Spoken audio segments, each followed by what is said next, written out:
directiva de la Conferencia Regional sobre la Mujer de América Latina y el Caribe. En instantes iniciamos. Gracias.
Bueno, muy buenos días, señoras delegadas, señores delegados, mesa directiva. Nos corresponde continuar con el temario provisional que aprobamos en el día de ayer y continuar con la sesión especial de consulta regional previa al 67 periodo de sesiones de la Comisión de la Condición Jurídica y Social de la Mujer. Voy a invitar a María Luz Vidal, subsecretaria de la Mujer y Equidad de Género de Chile, quien va a ser la encargada de moderar el panel 2, que tiene que ver con cerrar las brechas de género en el acceso y uso de las tecnologías digitales para impulsar la autonomía de las mujeres en el ecosistema digital. María Luz, si estás ahí presente, te escuchamos. Presidenta, muy buenos días. Good morning, Chair. Muy buenos días a todas y a I'd like todos. to Justamente nos va a greet tocar everyone.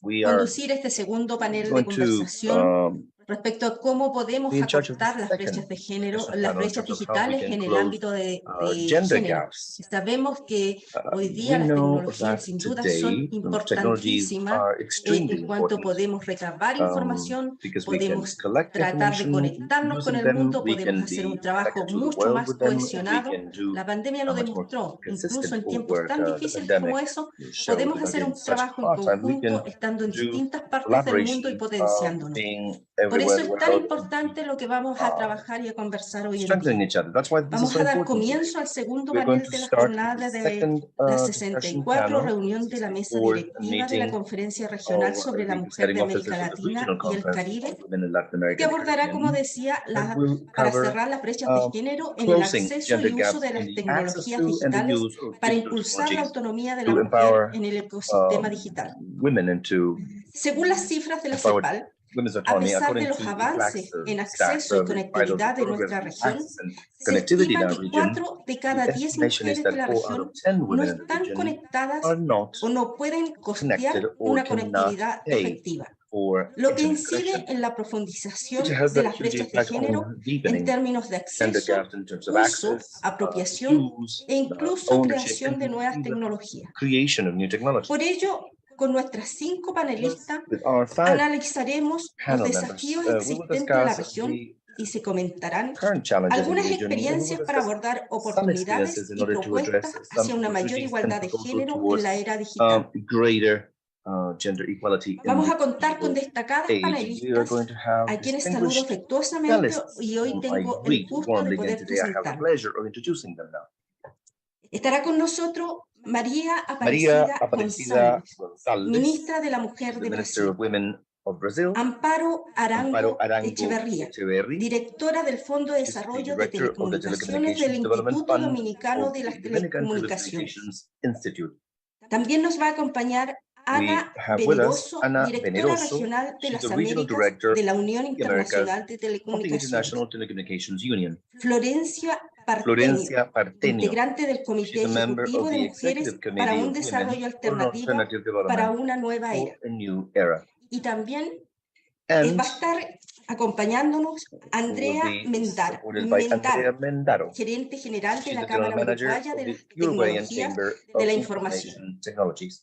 Cada una de ustedes va a contar Each con one of 7 you will minutos para have exponer. 7 minutes to Y una present, vez finalizadas las and once intervenciones de las panelistas, se va those a dar la discussions palabra a are representantes de completed, las we will delegaciones open de the los floor países to miembros, representatives of the different luego los delegations from the organismos countries, and then especializados y otras specialized organizaciones del organizations Sistema and de Naciones other Unidas de la sociedad organizations civil. of the United Nations system and civil Estas society. intervenciones les vamos a pedir que no sean tan extensas para Please que todos, igual que stick el to día de the ayer, time puedan that has been exponer. allocated so that everyone has Vamos time to también present. a pedirle We'll also ask a los funcionarios de CEPAL que nos ayuden, porque class yo no officers voy to a help tener us la because posibilidad I de estarles viendo a won't todos, be pero que able nos to puedan see ayudar everyone con at the el same time. tiempo, Please help me keep que no time se pasen, que no se exijan. so that they do not exceed their time allocation, so we can do a much smoother session.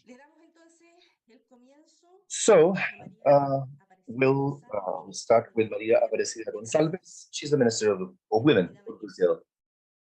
Maria, you're welcome. Bom dia, nossa subsecretária Nancy Down. É prazer estar aqui participando dessa mesa. Primeiro, queria fazer uma In this, as presiding officers,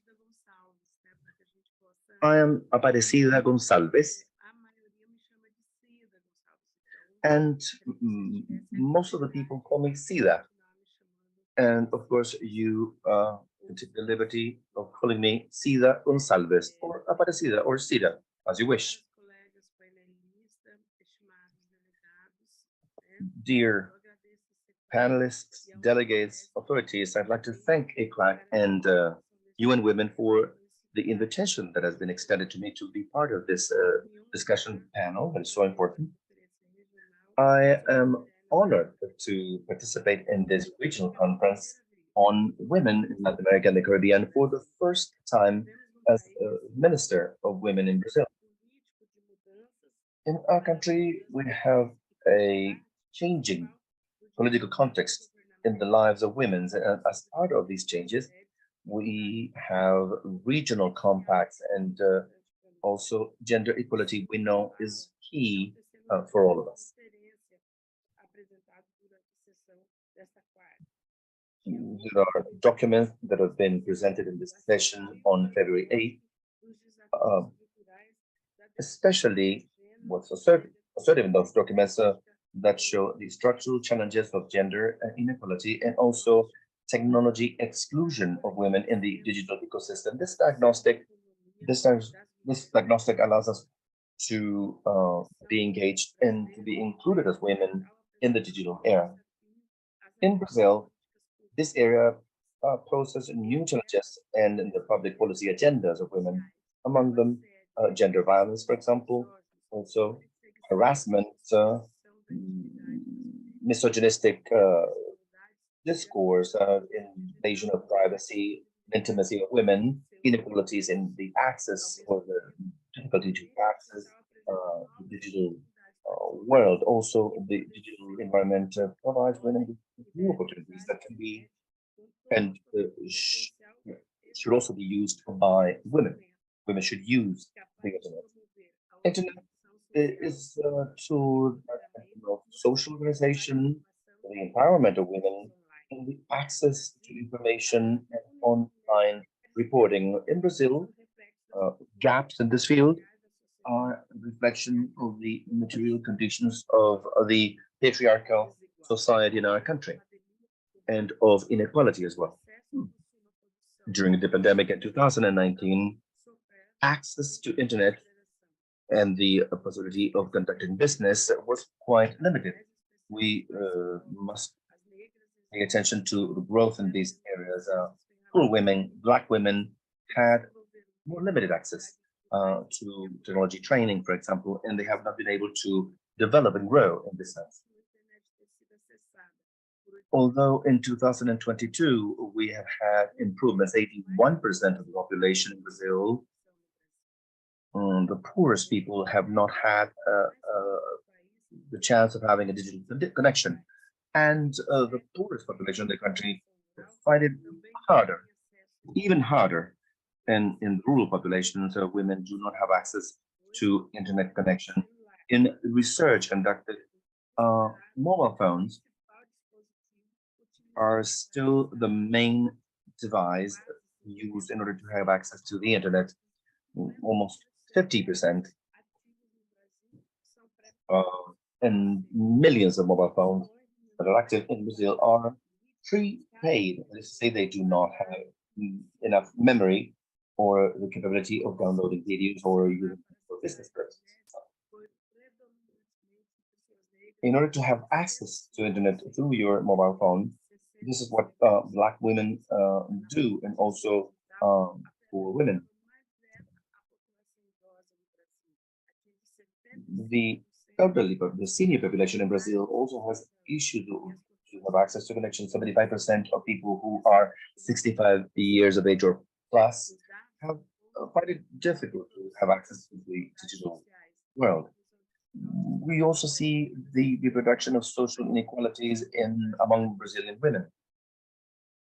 And we also see how gender violence is also reproduced. We should change the situation, and we should cause women and citizens in general could find solutions to close this gap. There must be public policy making to further women in order to promote the development of different social groups. The Ministry of Women in Brazil that I in charge of that will be in this position for the next 4 years have a series of tasks as a ministry, and we should also take care of the digital ecosystem and also the face-to-face systems. And there are other people responsible for this as well, such as other ministries, the Ministry of Social Development, Ministry of Communications, Ministry of Science and Technology as well, and other powers that have a role to play in that regard. And there are national campaigns that offer material to provide support to the most disadvantaged people. Unfortunately, the audio of the speaker is very broken, is very deficient, but we will do our best to implement. There are ways of reporting gender violence that is for no women to be left behind. And that there should be enough technology for all to have access to the digital era. The Ministry of Women is always willing to offer necessary training in ICTs.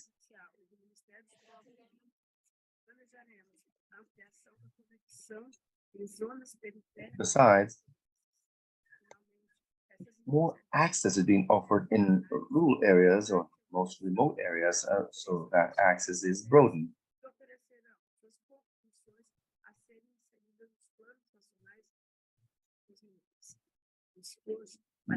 National plans must be applied in this area, so all women can receive the support and state aid.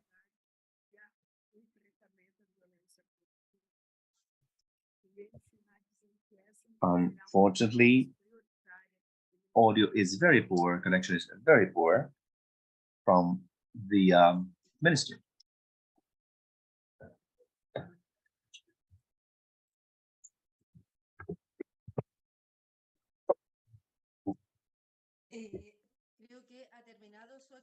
I believe she has finished her speech. Parecida, we really do thank your words.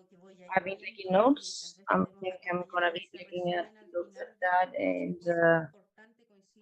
and see if well, the information is the same, but I've been following her through the translation from the Portuguese, and I think it's really on time. We know realities are world, the indigenous women, the most vulnerable ones, the ones that have difficulties to move on. And this is the technology of the gap that we face the most is another obstacle to face everything inequality. We can share with Brazil indigenous population and the rurality population that we face. And most of the countries in Latin America, but we have more presence and we can have some common points. We hope we can make a good summary of what you're posting now. We think, and I think the words of Parecida, and now we're going to hand over to Amparo Arango Echevarri, Director of the Fund of the Communication of Institutions of Telecommunications. Amparo, whenever you want, the floor is yours. And you listened that correctly. So this is part. Now I want to greet the board of directors. I greet you all. It is a pleasure to share this panel with you and all the other colleagues today.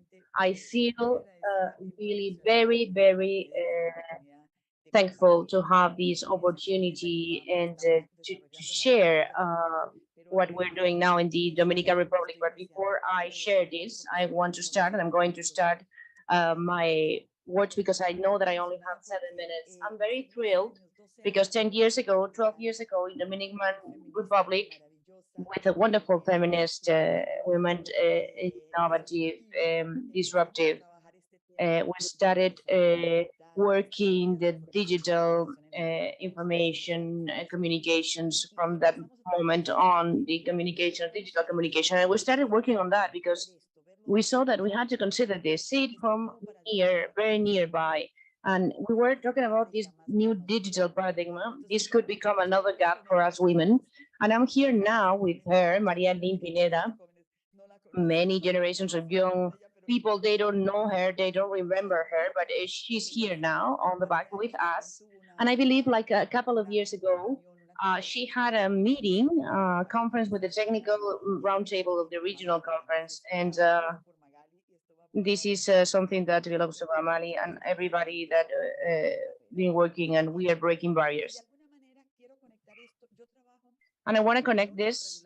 I'm in the regulative body of the Dominican Republic, and I manage the telecommunications fund, and is related to the organization to guarantee the universalization of the connectivity, to guarantee that those that are not connected are connected, to close these gaps. So I understand that this experience, I used to work in Indotel back then, and I've been working with Magali about these subjects, and that took us back then in Indotel that we started thinking specifically how to focus from the point of view of gender to the projects that Indotel deals with.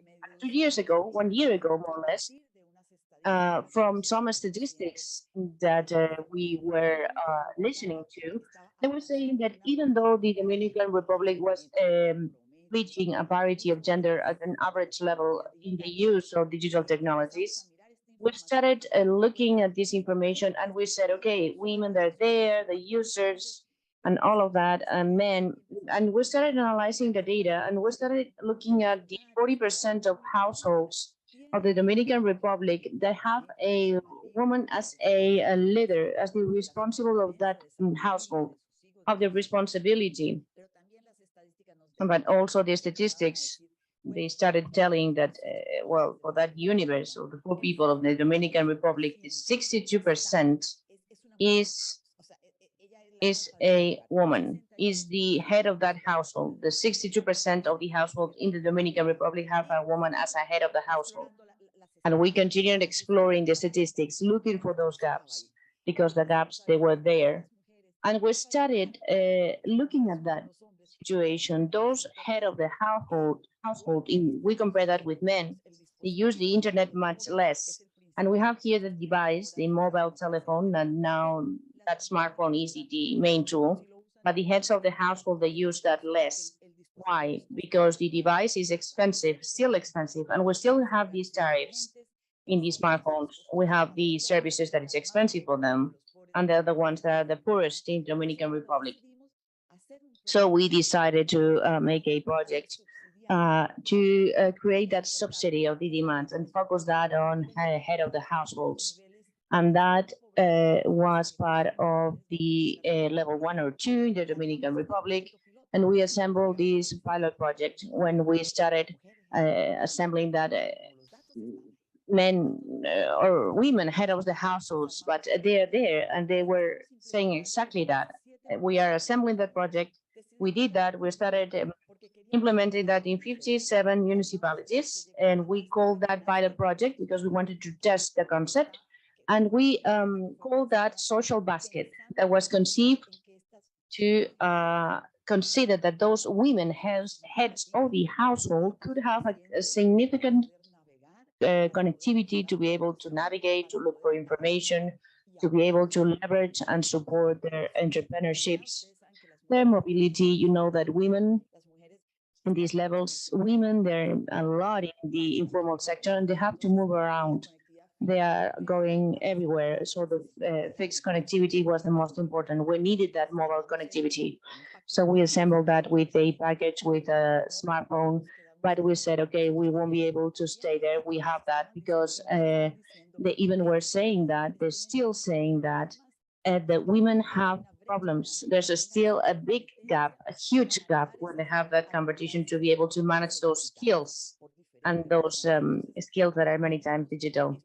So we get together with a program of focus in gender, and that specific program we had to work with that, and the CPAP won that. Maria Pineda created that, and today, currently, she's directing and guiding that brilliantly. And we started with that focus on gender. What is that? Specifically in that project, these women with this connectivity, with this data, with this cell phone, they are able to improve their skills for their very own education and entrepreneurship.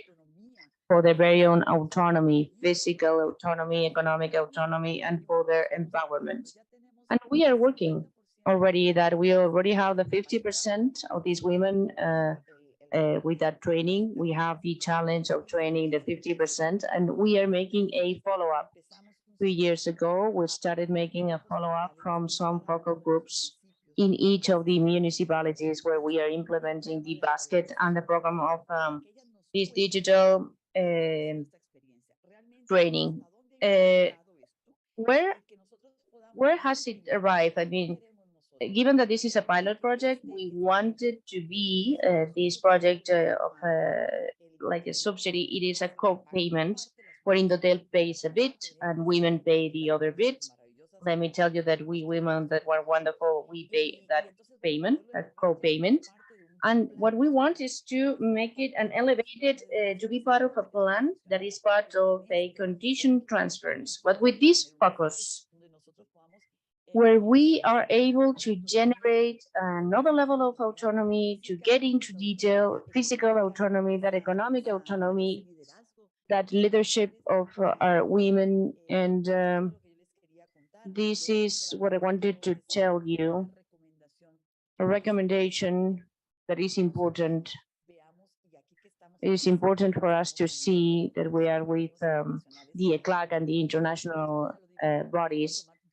I'm saying this because I want to take just one more minute, please. If you give that for me, I'm going to say that Amparo Arango, that has been working for more than 10 years in this subject, I still feel that we have a bit of rhetoric in general for the countries to assume this, because the gap, I was listening to that yesterday, was listening to the full conference, the gaps are huge. The gaps for appropriation, skills, and STEM are huge. So why not to make an automatic model as the economists like? And let us see if we invest in these skills, if we invest in the development of these skills, if we invest in closing these gaps in STEM, in the delivery of devices, in a significant connectivity. What is this going to mean in the GDP? When we started talking and considering this, we are able to move those statistics that we need to move and accelerate, because we are with a huge challenge ahead. So thank you so much. I will end my presentation here, and I will be listening to any questions you may have. Thank you. Thank you so much, Amparo. And we will add to a, yes, I'm always very thankful for those that have been here before us and have helped us to move on with the women. This is a fight that started many years ago. It has been for a long time and has a lot of data. We've been trying to boost rights to move on. Some of them have left, and others, they have not seen the results. As we say, there are some cultures that are harvested in the season, in the middle of the season. Some others, they have to wait for years so we can see the results. And this has been the fight of women, their fights that are short term, that we do see, and others that I see regretfully, there are many that have given their life and they have not seen any other thing, any result, and have been given their lives and they have not seen the results in their lives. But today we're using these digital tools, and we will be able to gather and use our strengths, because I believe that this is what we need to do, that no women at all, none of them are left behind. I love that. We all have to work together. When there are differences and technological advancements in development for countries, we have to do our best, because these new inventions, they won't be generating any lack of equality. So thank you so much, Amparo, for your intervention. And now it's time for the next panelist. We invite Ana Veroso, Regional Director for the Americas of International Union of Telecommunications. Thank you so much and welcome. Thank you. Can you hear me? Well, thank you very much. Good morning. Thank you all, especially Luz Vidal and the panelists in this session. Those of you who are part of the event, Cida Gonçalves, Ministry of Women of Brazil, my country, Amparo Arango, with whom I've worked for a very long time in the ICT world, Florencia Partenio, member of the Executive Committee of Women for an Alternative Development, and Andrea Mendaro, General Manager of the Uruguayan Chamber of Information Technologies. I am honored to be part of this panel as a regional leader in terms of digital inclusion from the office in Americas that is based in Brasilia, and also in a very important panel that allows us to talk about such a relevant topic, which is gender digital inclusion, especially in the region of the Americas, and to learn from different shared experiences. From ITU, that the telecommunications development sector is a sector that works in order to support the member countries in bridging the digital divide and also further gender equality, among other topics. And in that sense, ITU supports countries by implementing a series of actions and projects and initiatives that are based on international cooperation that will contribute to bridge the digital gender-based digital divide. And therefore, what is important to say, the latest ITU data from last year showing that the gender digital gap is being closed. But there are still significant gaps in the countries. Worldwide, among all those who use the internet, that there's 69% of men who use internet compared to 63% of female users. Although the gender digital gap has been reduced in all regions of the world, and we already find gender parity in terms of internet use in the Americas, there's still a significant gap in less developed countries and developing countries. That is why it's so urgent to come up with even more effective measures to close the digital gap, especially barriers that are cultural, financial, based on digital skills that prevent the internet adoption, especially among women. However, it is very important to consider that the progress and the use of the internet resulted from a need caused by a pandemic. Now, on the other hand, the educational and professional service models have been adapted and adjusted to the pandemic conditions. In some parts of the world, the lack of access to digital services and broadband has worsened the regional gender disparities all over the world. And that, of course, represents a huge barrier to the achievement of SDG number 6. Plus the other SDGs, but it's not only about highlighting access to internet between men and women. The underrepresentation of female leadership in the technology world worsens this gender gap, because this highlights a key element in order to promote inclusion, which is to promote universal, significant connectivity and using broadband as a basic service, as a means for global development. And in this way, to think in alternative ways of formulating policy and to invest on education based on gender equality. By way of an example, the Equals Alliance, in order to bridge the gap on gender technology, and the University of United Nations and UN Women that soon will cover 100 public and private organizations, asserts that women have 25% less opportunities to have access to basic knowledge in order to have access to digital technology. It's horrible, but also women have 4 times less opportunities to know how to program, and 13 times less opportunities to request or file for a technology patent. This is justified by gender stereotypes that go from the lack of social acceptance women in the STEM areas, as science, technology, engineering, mathematics, to the absence of learning environments in order to further the education of women. Also, overcoming gender inequality barriers in ICTs depend on an improvement of the infrastructure. That's why we talk about connectivity, funding, availability of role models and mentors so that girls and women can go on studying and the development of digital capabilities. So some data that is also important to mention from IDB is that 62% of those institutions associated to the digital industry in Latin America, the Caribbean, report a significant gender gap, specifically because of this lack of digital competencies and skills. Also with a limited supply of technical education for women, it is believed that the digital transformation process does not entirely meet women's needs in Latin America and the Caribbean, and therefore the recommendation is to close this gap, facilitating better access to technical education and a more egalitarian access to education and to the markets.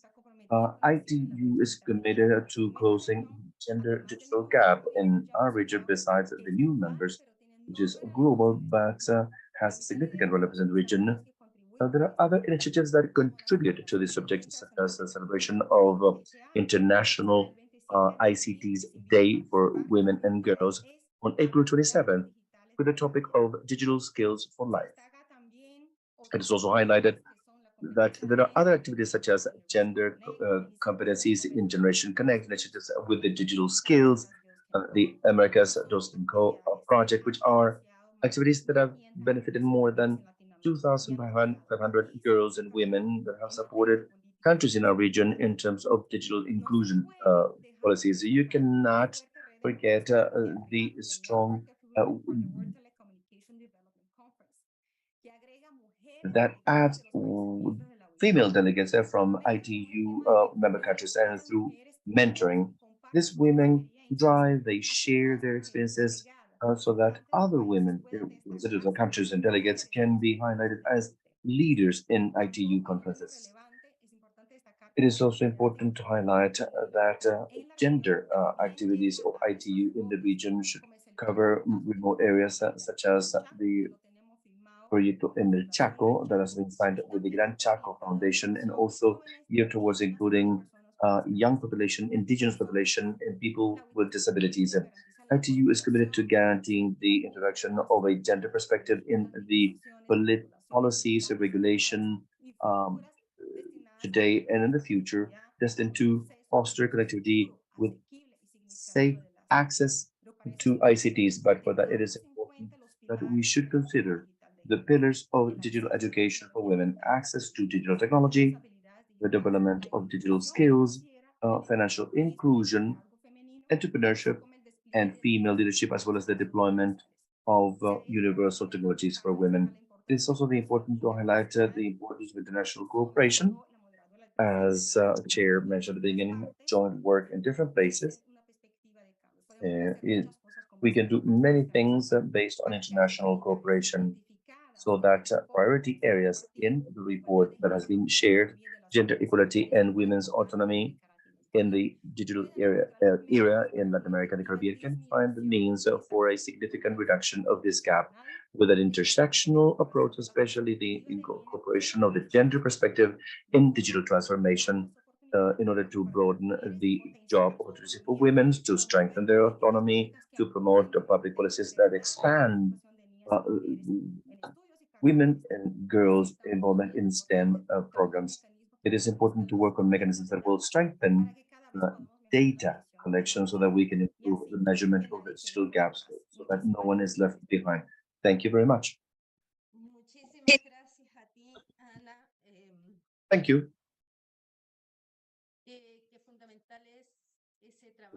Critical to develop that kind of work, of course, with girls, with young women. How important education is, because we see how technology many times and the presence of technology may even save lives, or the lack of technology of antennas providing this connectivity, because although we can use a mobile phone to be connected, but if the states, as well as the support that can be obtained from international organizations, are not working in collaboration, we might regret that many times because of the lack of this technology presence. Women could be threatened and be made vulnerable. They may even lose their lives. We've seen this here in Chile, how many times uh, access to technology gaps go hand in hand with that because antennas and mechanisms are not there, because you may have a mobile phone or a computer, but it's not, we can develop education programs. We can use the tools so that women can be empowered, so that they can be economically autonomous, but we also need the commitment of the governments and also this collaborative work to provide support to the governments that need more tools in order to reach out. And that's why this work is so fundamental with the United Nations, with all organizations, so these gaps can be closed. Now, we'd like to offer the floor to Florencia Partenio. She's a member of the Executive Committee of Women for an Alternative Development for a New Era. Florencia, the floor is yours. Thank you, Luz. I'd like to thank the presiding officers of the meeting, the minister of my country, that is also chairing the session. And the idea in these few minutes is to share some challenges that I find in this context in order to strengthen this dialogue that we've been conducting that received significant contributions yesterday, but also to think about proposals so that those proposals can be thought in a scenario that precisely allows us to foresee what we can build and what are the boundaries that we are going to be facing. In that sense, let me go very quickly to say that precisely the challenges can be taken on in a scenario that is precisely featured by an increasing concentration of digital power in the world.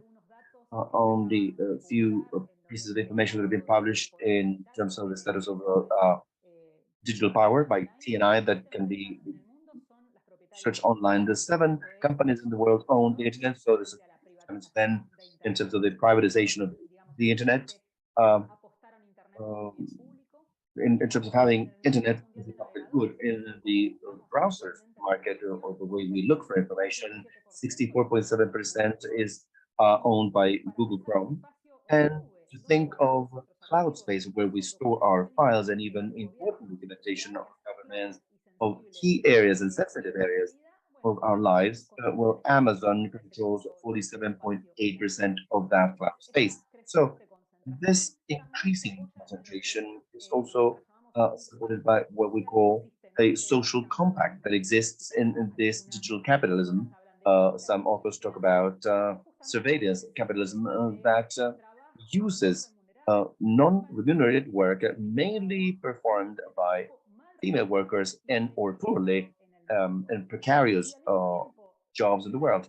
And this scenario is supplemented by something that Cecilia Alemani mentioned in her presentation, which is the expansion of atypical types of jobs. And precisely in what we see is how platform economies has skyrocketed, has grown thanks to the expansion of financial capitalism. That is to say, even venture capital investments in these business models that are being transferred to the labor market. And this, of course, endangers 2 things that are quite sensitive to us. One is precisely the collective capacity, what Cecilia mentioned yesterday, the capability of collectively organizing workers and also to guarantee minimum labor protection schemes. In this case, thinking about Latin America and the Caribbean is key. What about our regulatory framework vis-a-vis the progress of the platform economy? And in that sense, I will dwell on 2 specific examples that are based on field work in sociological work that has been done coming from our experience in the region and the work that we've been conducting with our colleagues from Dawn and IT for Change that is held in India. We work together in order to think about digital justice for women, and therefore this is not my own making, but it's collective work, and that we have built together in the feminist context. That the first example, the first two, the new problems that we'll find when we ask about the types of use and digital inclusion of women. And here I'd like to connect it with something that is quite sensitive in terms of what was the Buenos Aires commitment. This is how to consider the place where the workers or the households, what they do facing the care. And about this, we have new things to comment, because if we talk about the use of technology, this will bring us precisely to create a problem out of the role of these ways, typical ways to work precisely with the presence of platforms that supply services of intermediation that is digital, precisely to guarantee the care services. This is what's called the care platforms, or the care that do guarantee the cleaning services. Now, in each platform, we have a digital intermediation, and in fact, the names of what is used and the work that they do, the caregivers, their allies, their collaborators. And we have not only this way to name it in the resources, but the way to see how this is this impact done. So this is a different level, a level of the things that we have seen on these platforms that are not only operating as intermediates to guarantee offers, but to see how we do this dynamic of social inclusion and this credit situation to work in a way that is convenient, that is with banks, and they operate with possibilities to supply these credits to the paid workers of the households, or those that go to another home to work. What are the things that we want to underline in these new situations? First of all, is the classic development, and now we have the unidirectional platforms that have the power to qualify the work of the caregivers. This is not a one-way relationship, it's the customer that may qualify this. And this directly impacts in the blocking the app and not being able to access to this new situation. And then the advance of the private sectors, the platform of care.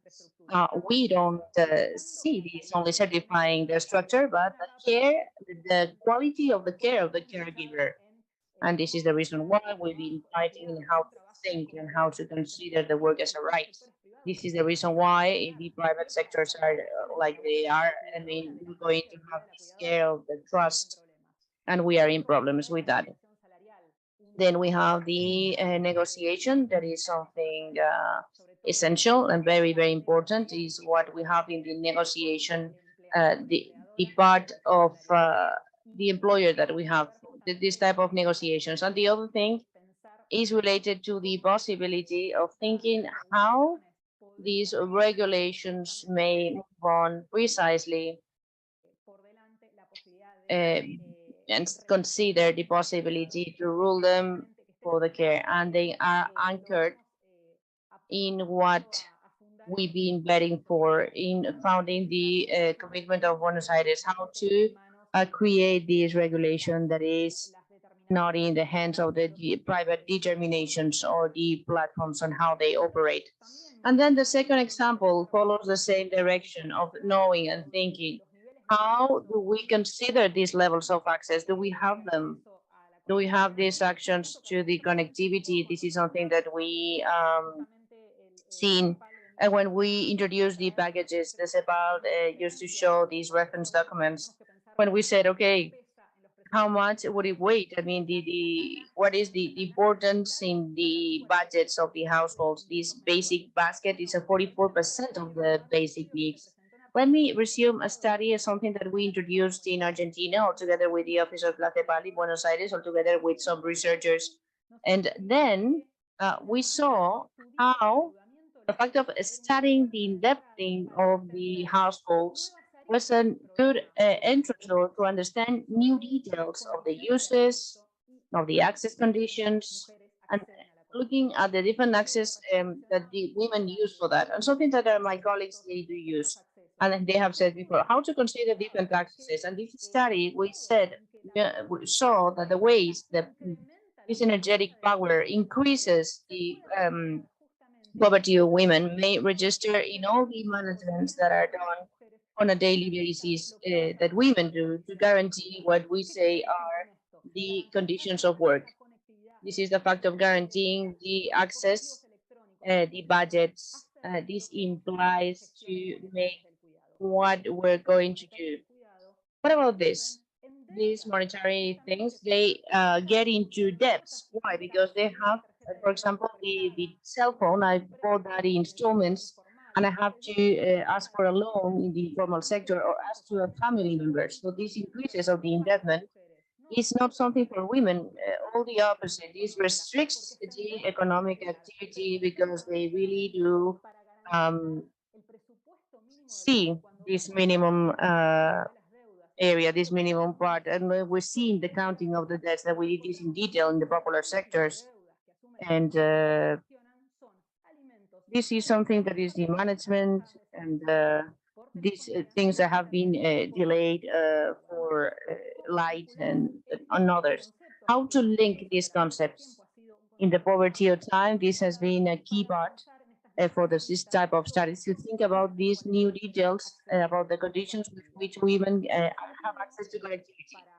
And on that regard, and to be able to have that, to be respectful with time, I would like to tell you something to turn into my presentation. How to create this roadmap in this agenda that we're creating to prioritize the gaps and at the same time to move on in the closure of these gaps. The first thing, the first item for this roadmap is how can we name this connection that we have between the growing digitalization, the presence of a corporate presence, and the ending of life. And in this type of care that we use, that we will have, it's a clear example of how we reinforce the lack of equalities. Why? Because as we have a more corporate invoice for the care and the platforms, more offer of service we will have from this platform.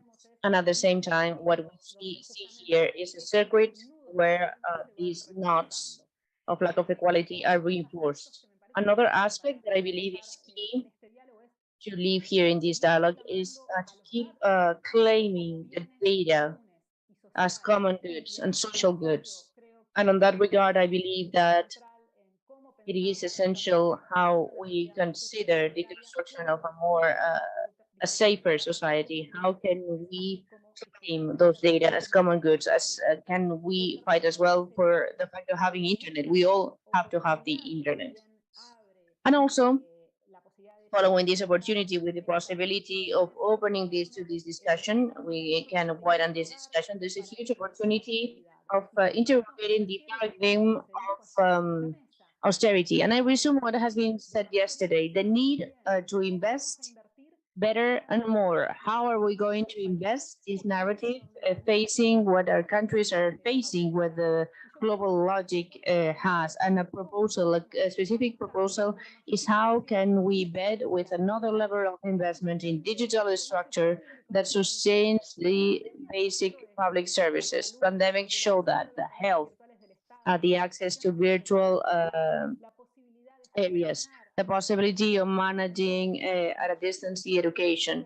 So another type of digital investment in these services to be able to guarantee these goods and recover what's public. And then the last thing is resuming the document of CEPAL to talk about the transformation, digital transformation that is excluding, and something that we explore, there's a possibility of delivering and giving back this digitalization. And then on that area, we do that, and it's excluding. Is the situation in Chile in general, Latin America, in terms of the ecological limits. there's a way, an opportunity to strengthen our fights. So thank you very much for listening to me and for your attention today. Thank you so much, Florencia. Something very important that we cannot leave aside, and we have to underline in the work area how the technologies they are sometimes, even though they are a tool that we currently use, they can be critical knots. And if we connect them even more with what you're saying, many need to know that feeling very proud. I developed the work of these paid work for more than 15 years. I did that myself, and I know about the inequalities that we live in that area in great studies and important studies that you have said, you have mentioned. They're the most vulnerable women, the ones that this sector, the working sector, that is very uh, full of women, and it's something very feminine. And today we're raising platforms where we will be able to uh, evaluate the work of a woman that has not many tools. And sometimes she has the sustainability, needs to support a full family and has that responsibility on her shoulders. And we need to make sure that these platforms are not unilateral in terms of evaluation, because this is what we would see when we develop the care of these women. You are facing the power when you work in an institution that is larger, when you have more than a worker. Many times you make that to face the power that we have. And that is the power of the employee and the employer.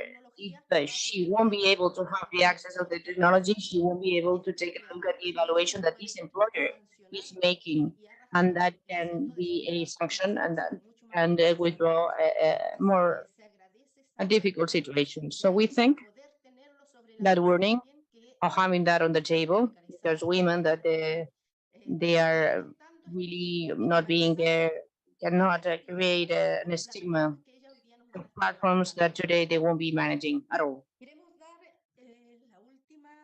We want to offer the last word, but not less important for that, to Andrea Mendaro, General Manager of the Uruguayan Chamber of Technologies of the Information. Welcome, Andrea. Thank you so much, and welcome all. Thank you very much for the invitation. My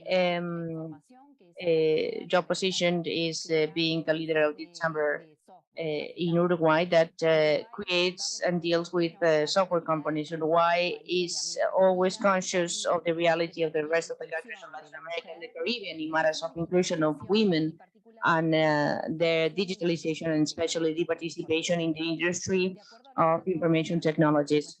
In terms of the data, both our daily report, these are data from the 2021, men, they do represent the 66% of the total command, and women the 34 in the technological sector of information technologies in our country.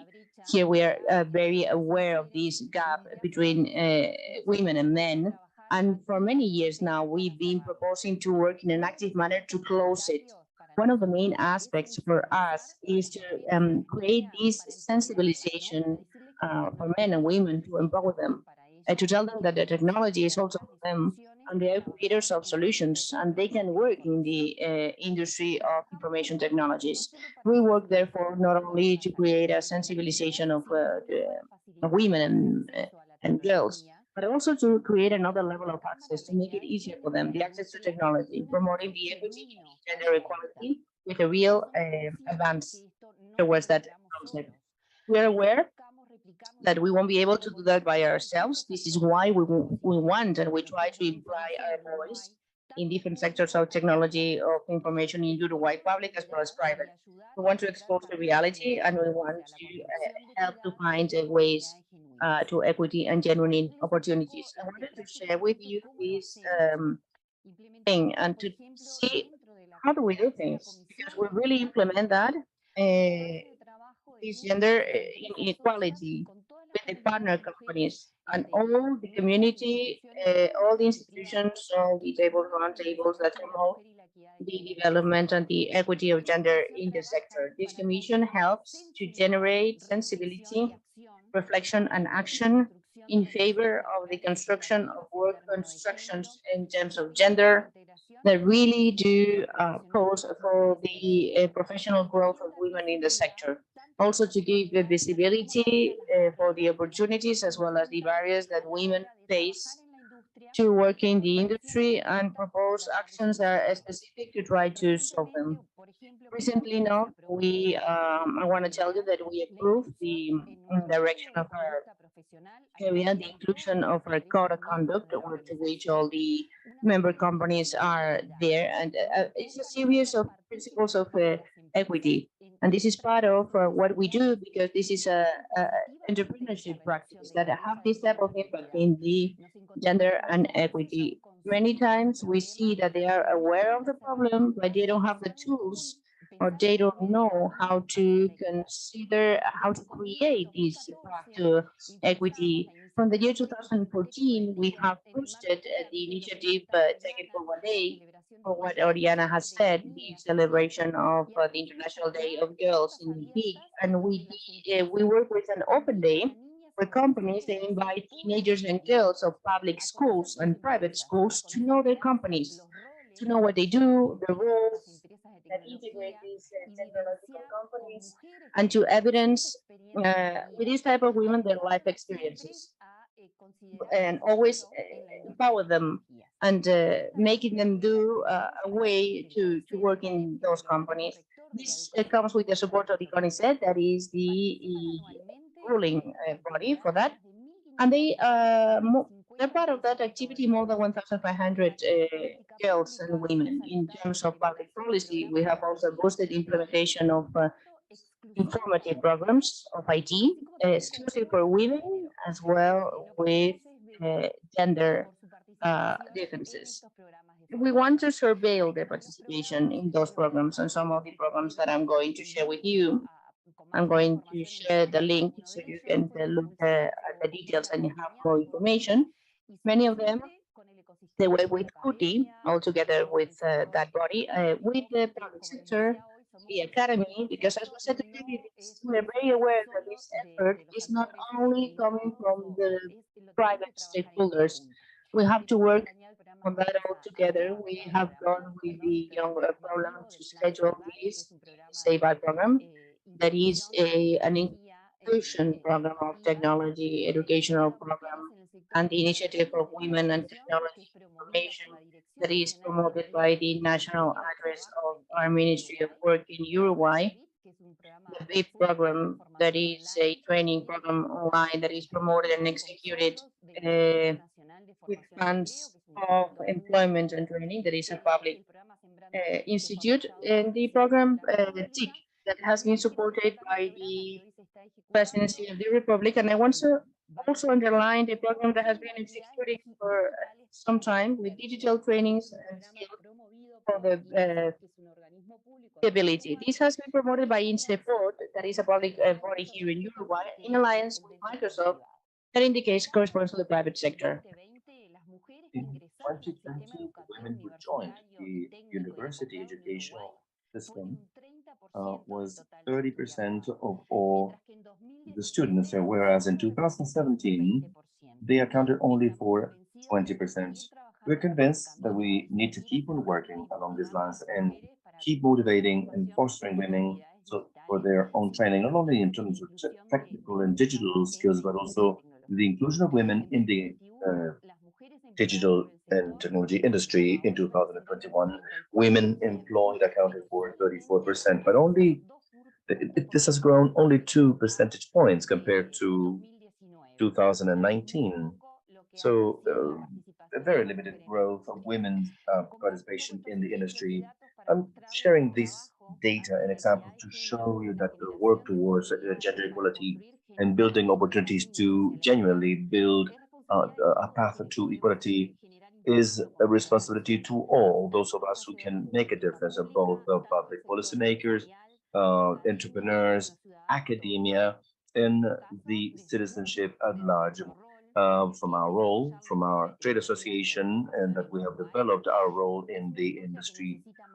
In Uruguay, we need more talent in this industry, and we're aware that women should be playing a major role both in the use, the ownership, and the creation of technology. Thank you very much.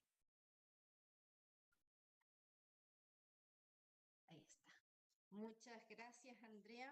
Thank you, Andrea. Muchas gracias a todas las I'd like to panelistas, thank que han estado all the speakers invitadas. in the panel.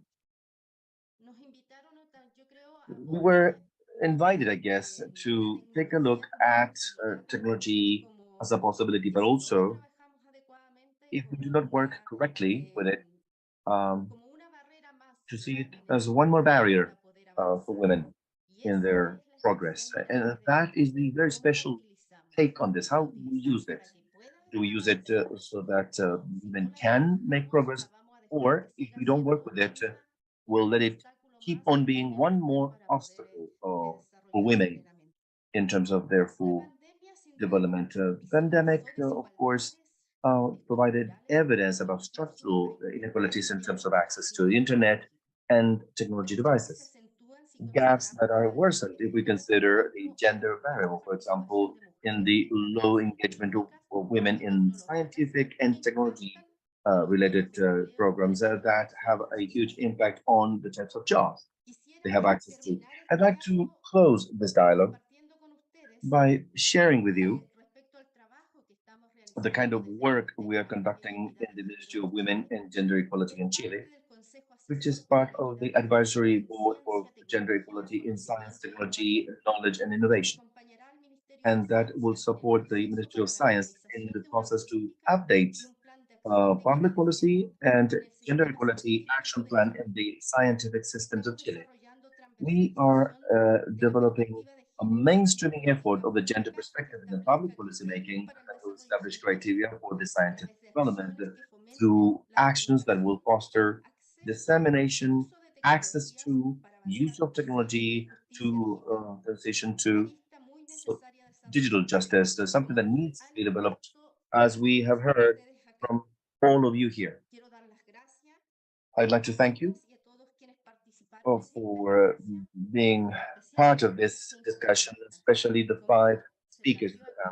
As we heard here, this is a chain in which we all feed off of each other, we all learn from each other, and I believe it's not enough to consider all the knowledge that we carry, that we have, but each one of us from our own habeas can actually contribute to bridge the gaps, to make progress in terms of equality, and also so that no one is left behind. Good afternoon, and I'd like to leave the chair to Mr. Ayelen Massina. The floor is yours.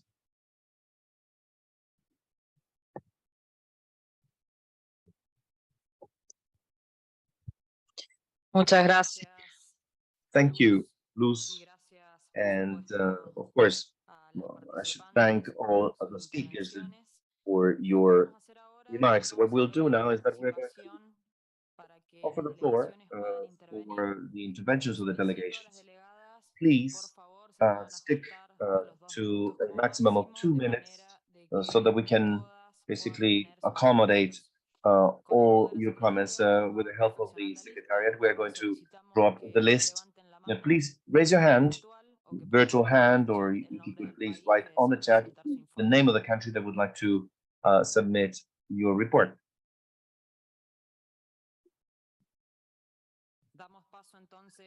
So we'll now start with the delegation's interventions, and I'll offer the floor to the Peruvian delegate.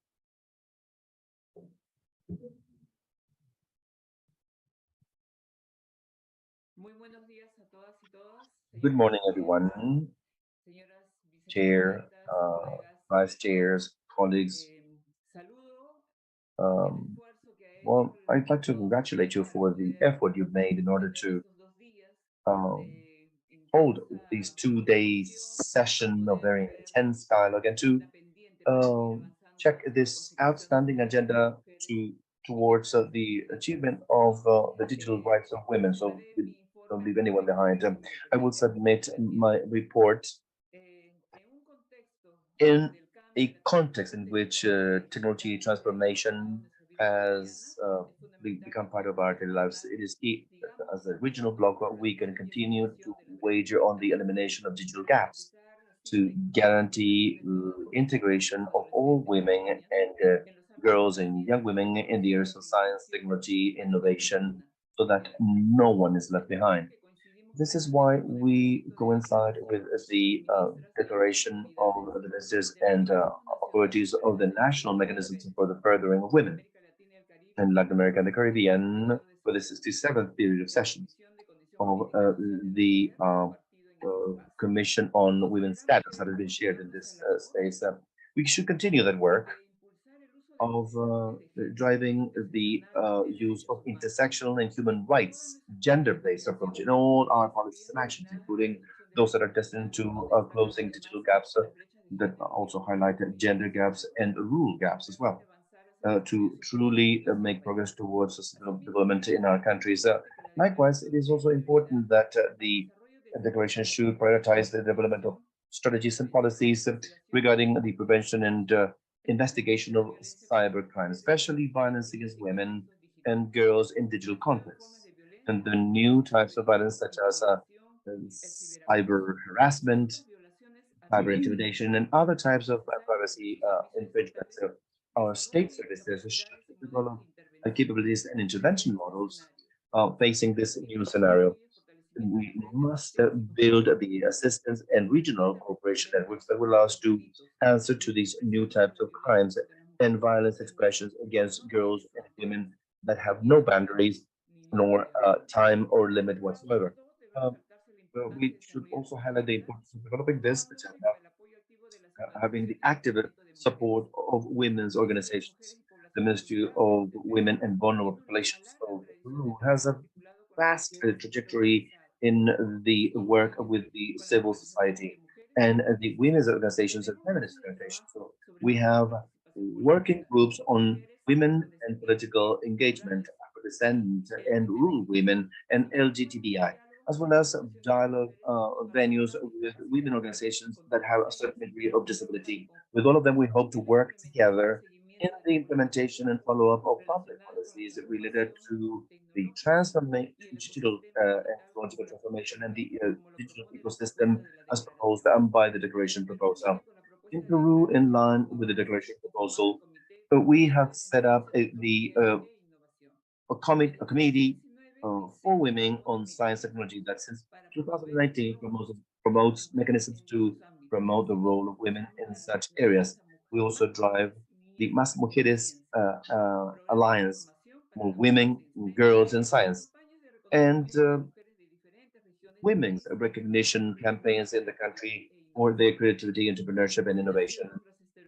Discrimination, stereotypes, and prejudice based on gender hinder the engagement of women in spaces that are predominantly male, such as science, technology, engineering, and mathematics. That's why we would like to emphasize this goal to promote access to timely information about the benefits, use, availability, and opportunity for training in such areas, especially through educational systems at all levels.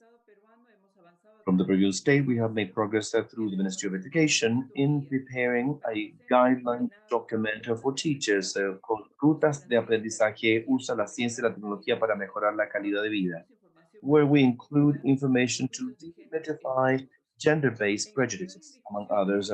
In prior discussions, we have highlighted the engagement of women in the economy of our country, and this should be reflected in the debate on digital economy. We cannot stop supporting digital entrepreneurship of women, including electronic trade in the areas of micro entrepreneurship and SMEs, even more so from as a health emergency and some other international events. In along the same lines, the new trends on the necessary implementation and strengthening of the care system should consider the use of technology as well as to foster a work division and care that is more equitable so that women can be trained and explore these areas. Although it's true that technology and science have provide another tool for progress and development, they can also strengthen the situations of discrimination and violence against women.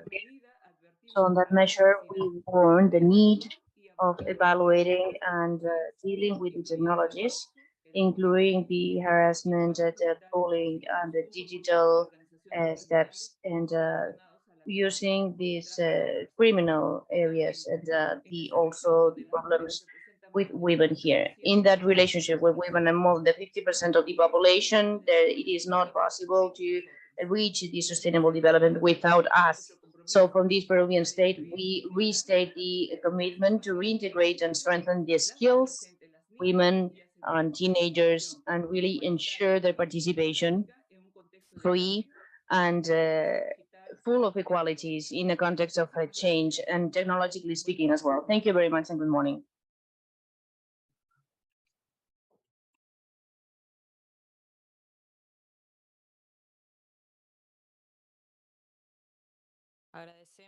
We thank the participation of Peru and Minister Nancy Tolentino, and now we offer the floor to Micheline Pierre, General Director of the Ministry of Women. We'll listen to you.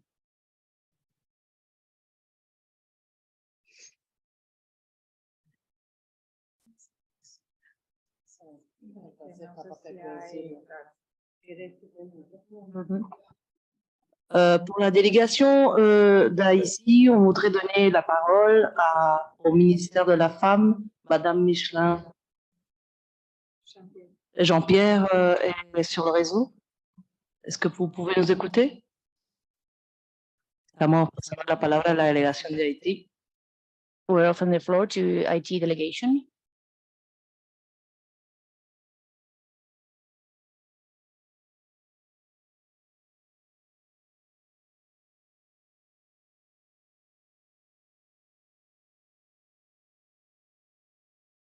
On vous attend 2 minutes pendant que la délégation d'Haïti a une bonne connexion et on va passer la parole.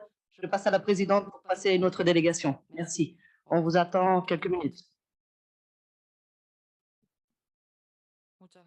Thank you so much, Cecilia. And now we offer the floor to Venezuela, Minister of the Ministry of Public Power for the Equality of Gender, Diva Guzman.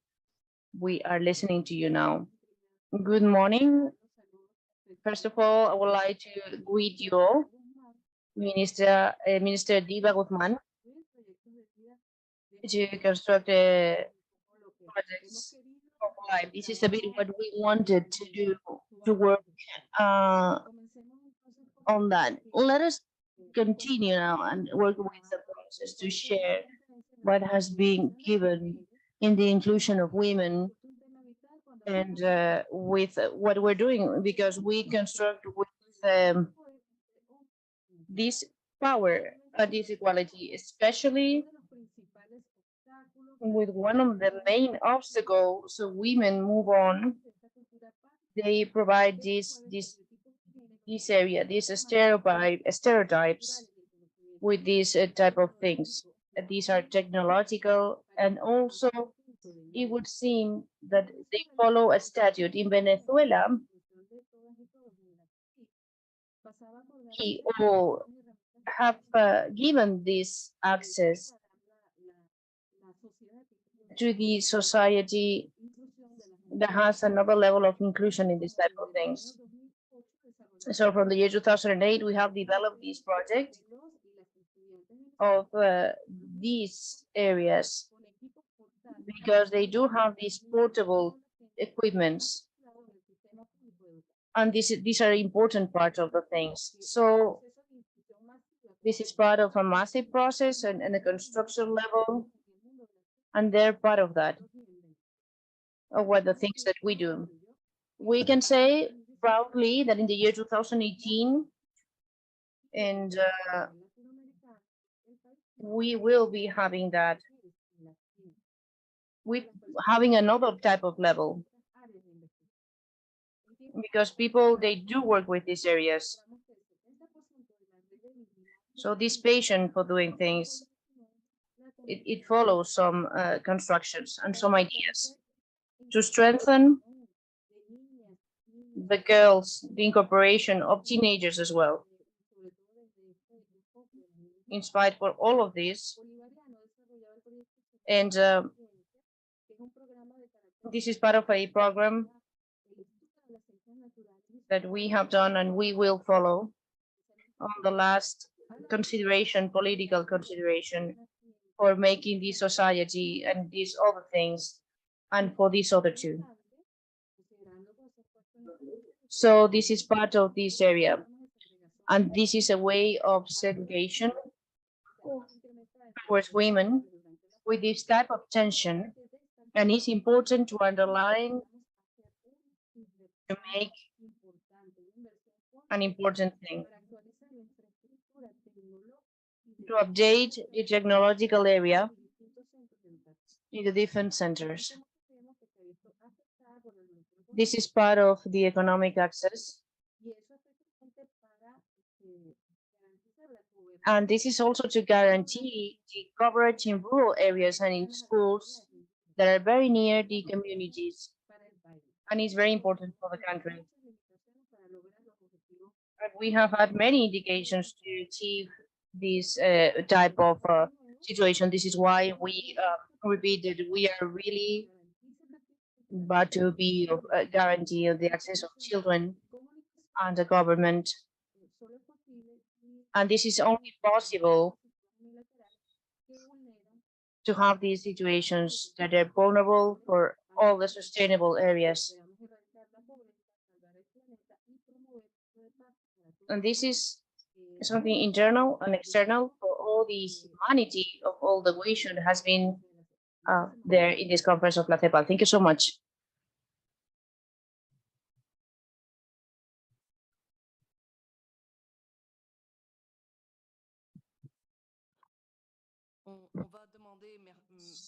La délégation d'Haïti, Jean-Pierre, est-ce que vous pouvez essayer d'ouvrir le micro, la caméra? On a des problèmes. On voit qu'elle s'éteint et elle s'allume. Merci.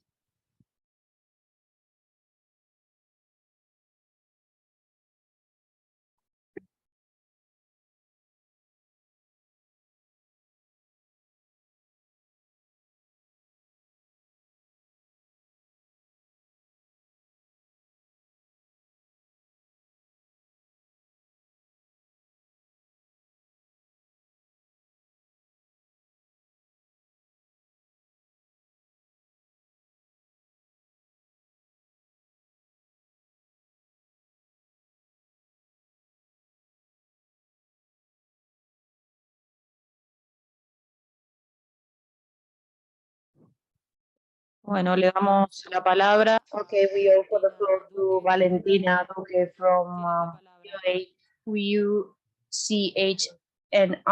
You have the floor, Valentina. Good morning. The authorities, delegate representatives, and part of the board of directors, colleagues of the United Nations, and other international body representatives of the civil society, ladies and gentlemen, good morning. First of all, and on behalf of the High Commission, I would like of the UNHCR, we would like to thank this invitation, and we greet and celebrate the important achievements of women, and we are pleased of the situation of refugees and children and girls have been shown as an attack of the Articles 5, 21 and 23. As we have mentioned of this conference celebrated in Buenos Aires, the Americas is being witness of these movements without any precedent. And it has more than 20 million refugees waiting for help with other needs of international protection, out of which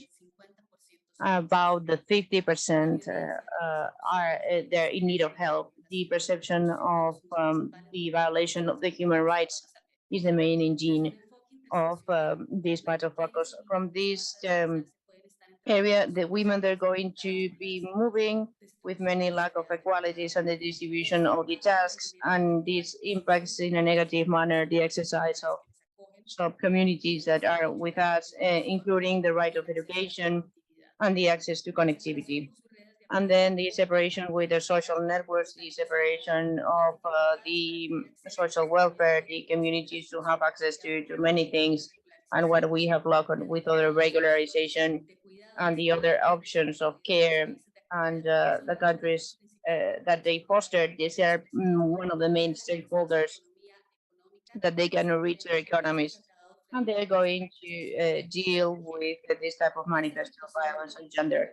This situation has been shown as a part of the right of equity that the UNHCR has recently published with other associations of the country, and they share one of the findings that can be developed with this will to develop. And the 30% they are women, and the 39% of women they are in a regular situation of the country, and half of women that work out of this place, and out of this 92% they collaborate in the informal market, in the formal sector. The 35% they indicate that they are unsafe in the country until they see the risk of the violence of gender, also related with what brings today the 62% that indicates not knowing the rights in this country, and the 55% they are not aware about the available services on the answer system of violence of gender, many of them related with the digital gap that affects this of women that are there to be displaced. Facing the different challenges that we see, women, they see that with a special support to achieve their economic lack of sufficiency, and this is only possible if we have guaranteed options for their own care and the opportunities so they can have this type of care and access of information, digital tools. From the UNHCR, we see the type of effort that we're trying to use to move on with the Agenda 2030. We see that the governments, they do consider these actions for the follow-up of Buenos Aires, and the follow-up as well of women that are ready there to do that. From the UNHCR, we use these ways, the civil society and the areas that are displaced, to be able to move on in an area that is more egalitarian for us all. So, as it has been mentioned yesterday, we are going to reconfirm the fund for women and feminists, and we motivate the different parties to be part of the protection efforts and of children that are there to move on in the next forum that will remain at the end of the year. And we do thank their attention, their interest, and you have all the support and will to be there with the different initiatives that you will have. So thank you very much for everything. Thank you so much, Valentina Duque, from the Office of the Americas of the UNHCR. We're going to try again with the delegation of Haiti. Let's see.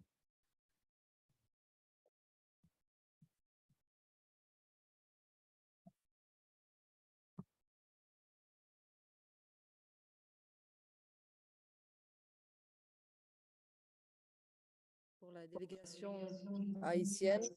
Si vous pouvez essayer de parler. A delegation of Haiti, please.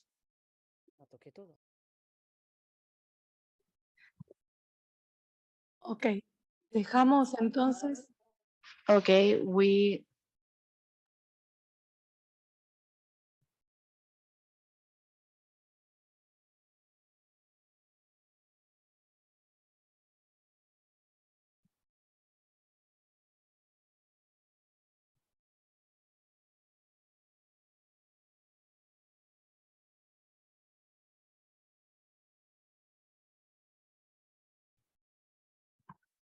Merci. Est-ce que vous pouvez essayer de parler à nouveau parce qu'on ne pouvait pas écouter?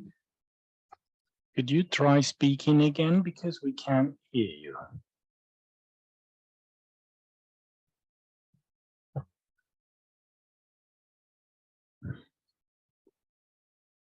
Peut-être si vous éteignez la caméra et ouvrez le micro. On vous attend quelques secondes.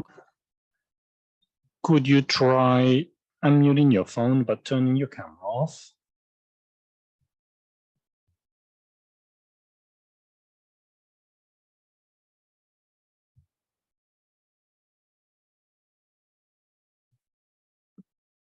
Nothing at all.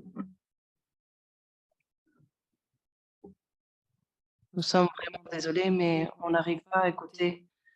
Il n'y a aucun son qui vient de la délégation haïtienne. We apologize. We cannot hear. We cannot get any sound from the delegation from Haiti. Maybe we could try in a few more minutes, but we have no sound coming from them.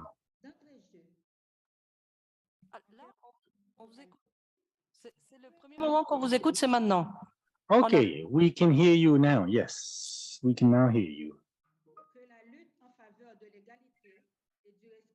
It's this struggle, this fight against inequality, but also human dignity and diversity, which is part of the fight that different peoples have had, and is also part of the emancipation of women since the 20th century.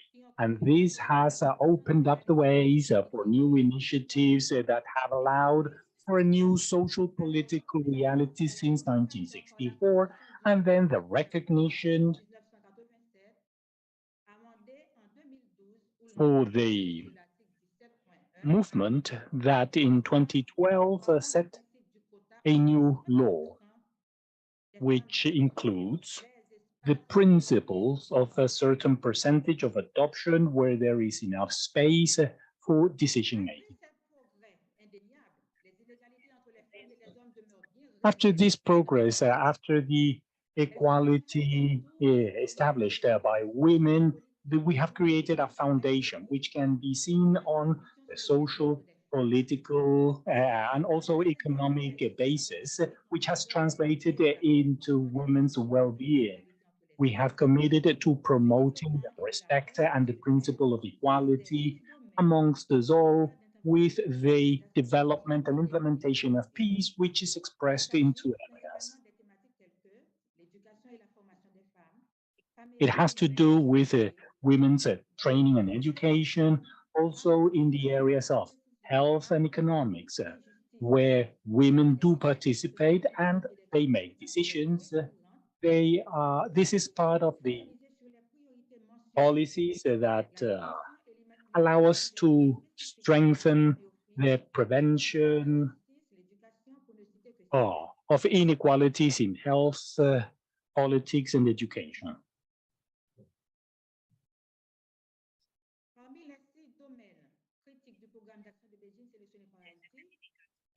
Also, there are two important and critical areas. Let us begin by talking about women and education. In something that already exists, which is at the access level, where there is equality, but also certain differences.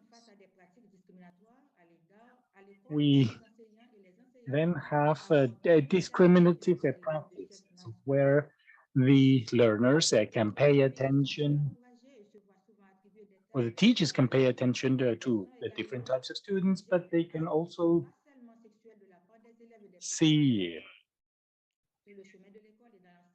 the relationship between teachers and students, which is also depending on the school, and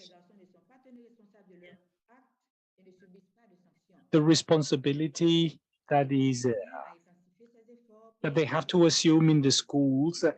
The state has always fought in trying to have accessible education for all, which is extremely important, but unfortunately it has not been enough in order to get those that need it the most within the population. Nonetheless, we've also seen different cases in primary and secondary school, and we also have a sensitive part, a sensitive group that needs to be heard.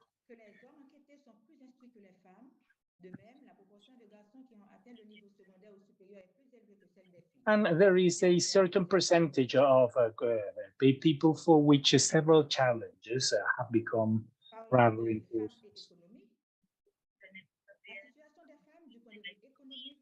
Now, talking about economics, women and the economy, this is not something that we've left aside. It's actually part of the political basis that allow us to guide or to lead the economics of our country, which tries to increase then the access of women to the different networks. And in this sense, we do have different factors related to feminization, meaning that women can get a decent salaries and also social security. And this is well established in many formal employments and different establishments. And now women are exposed to literacy, or rather lack of literacy, and there is still a shortfall when it comes to having access, and therefore decisions need to be made, especially taking into account the production of food. There has been no consultations that have been carried out in terms of agricultural consultations, trying to allow women to move out of these rural sectors. In talking about women and health, we can, since 1969, we know that the state has the obligation to respect or to provide health to all citizens with no discrimination. And there, the ministry has been more and more involved in the transformation of the whole healthcare system. And this is related to the definition of the new strategies that have been built around the national healthcare policy, and also the setup of these policies for quite a few years. Regarding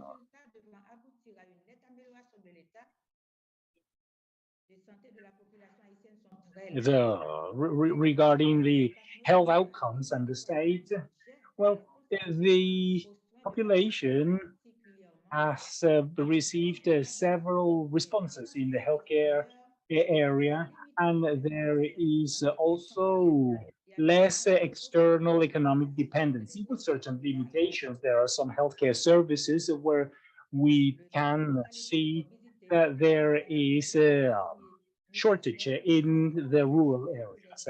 The amount of infectious diseases still plays an important role, and it's a matter of debate in the last few years.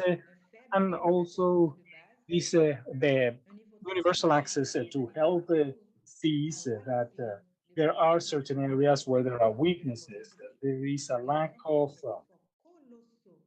there are areas in which the death rate is still rather high, and we need to undertake more efforts in order to get to the desired level. The next few challenges that the system is facing, well, these will be addressed later.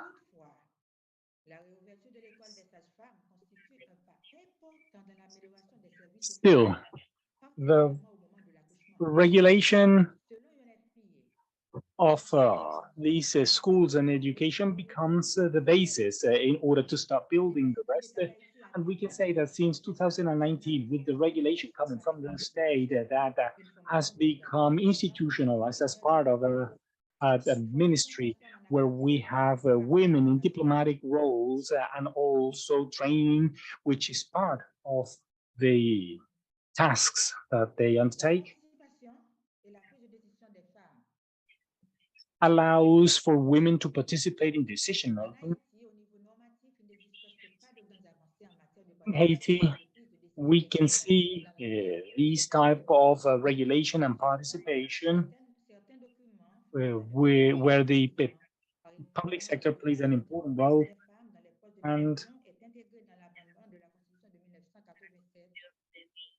L'article 101.1 de la loi électorale de 2015, this has, since the law from 1987 and the latest one from 2015,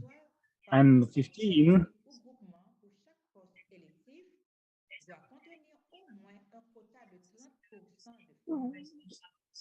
we have an important basis of decision makers that are women. We have after that seen women taking roles as mayors or leaders in communities that have decision-making power.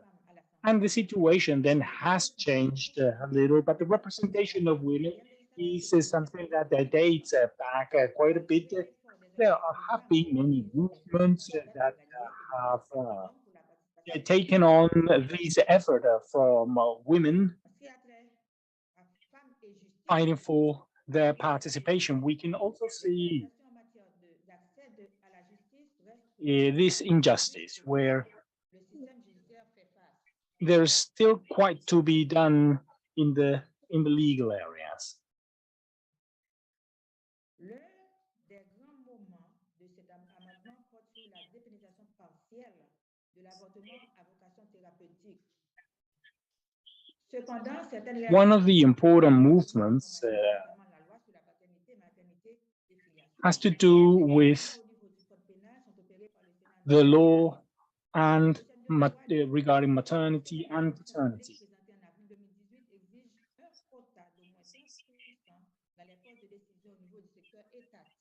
There are, in this area in particular, there is regulation that is required, and the fact that women in these decades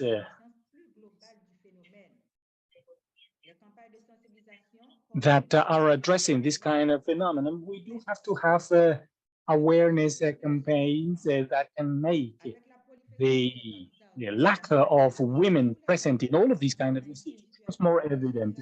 This thanks to the proliferation of different movements, and we can see that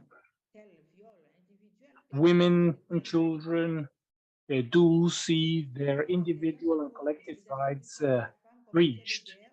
There are it is the law of men that rules, and there are important challenges, especially for women that have been raped. Even in the report that was given to the United Nations, the situation where women still run the risk of suffering sexual violence, this whole situation that puts in danger women's rights. So we can also see domestic violence, men against their children, and women's organizations have spoken up and have been able to file claims against their husbands.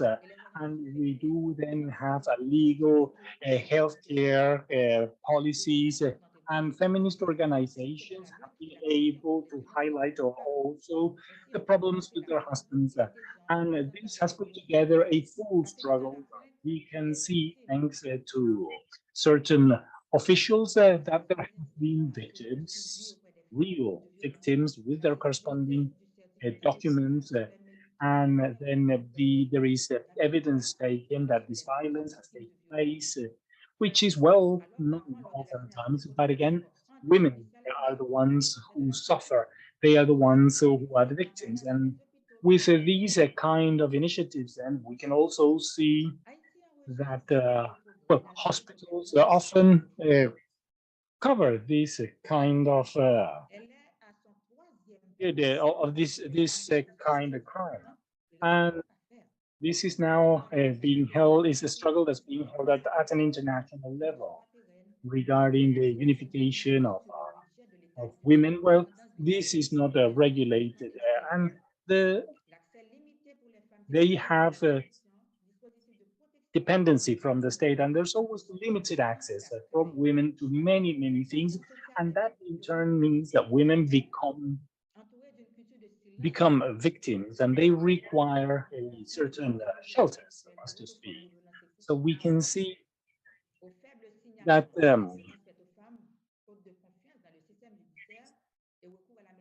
there is a high rate of violence. Success is not very high. Women tend to recur to mediation, and there's also the presence of women in the UN can also be a matter of helping fighting this kind of feminine violence. The United Nations is precisely addressing these kind of topics like domestic violence. There can be different types of applications that can be implemented with different communities in the area of healthcare and decision making. All of these cultural and social strategies are part of the center of the work that many people are undertaking, and there's an important relationship there. That is to say, it's an improvement in schooling that they can help to develop more autonomy and to have access to better possibilities for taking on more roles and positions in the careers, more equality when it comes to participating. And it's not just school-wise, there's also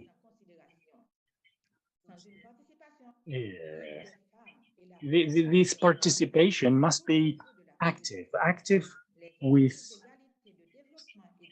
women where we apologize for your interruption. You have 1 more minute because we're a little late. If maybe you could close your speech, it would be good because we have to go on to the next presentation.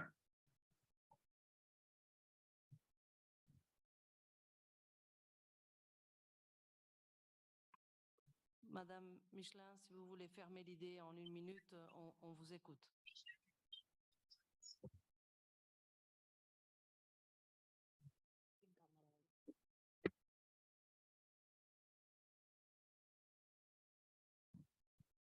Bon, apparemment, on a perdu la connexion avec la délégation.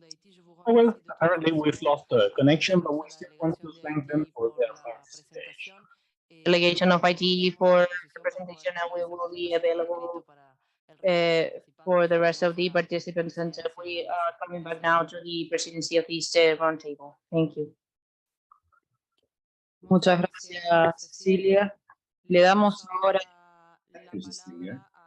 We'll open the floor to Jonah Romanen, Officer of Policies of the European Union, Office of Diversity. Thank you, and greetings from Brussels.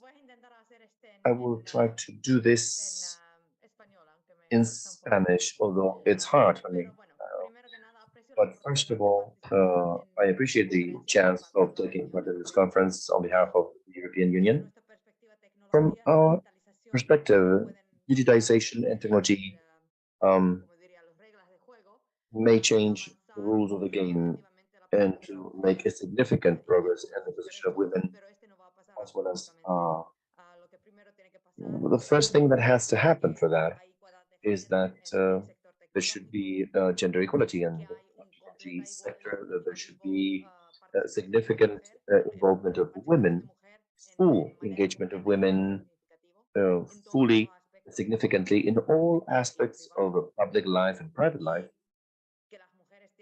and that women should have equal access to all opportunities in the technology and digital sector, and gender differences should be taken into account in this sector. Really, all the threats and challenges in technology, even violence,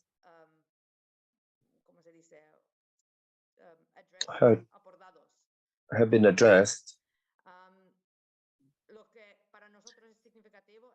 What's significant for us is that there needs to be a focus on international commitments, and one needs to strengthen a regulatory framework in general, as well as the policies and programs having to do with innovation, technology, digitization, and that should be based on human rights and gender equality. We need to address the digital gender gap and to get rid of the barriers and structural prejudices that prevent the equitable engagement of women in technology. But we should also make sure that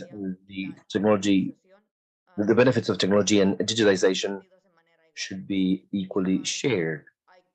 And lastly, gender violence needs to be eradicated in this sector as well.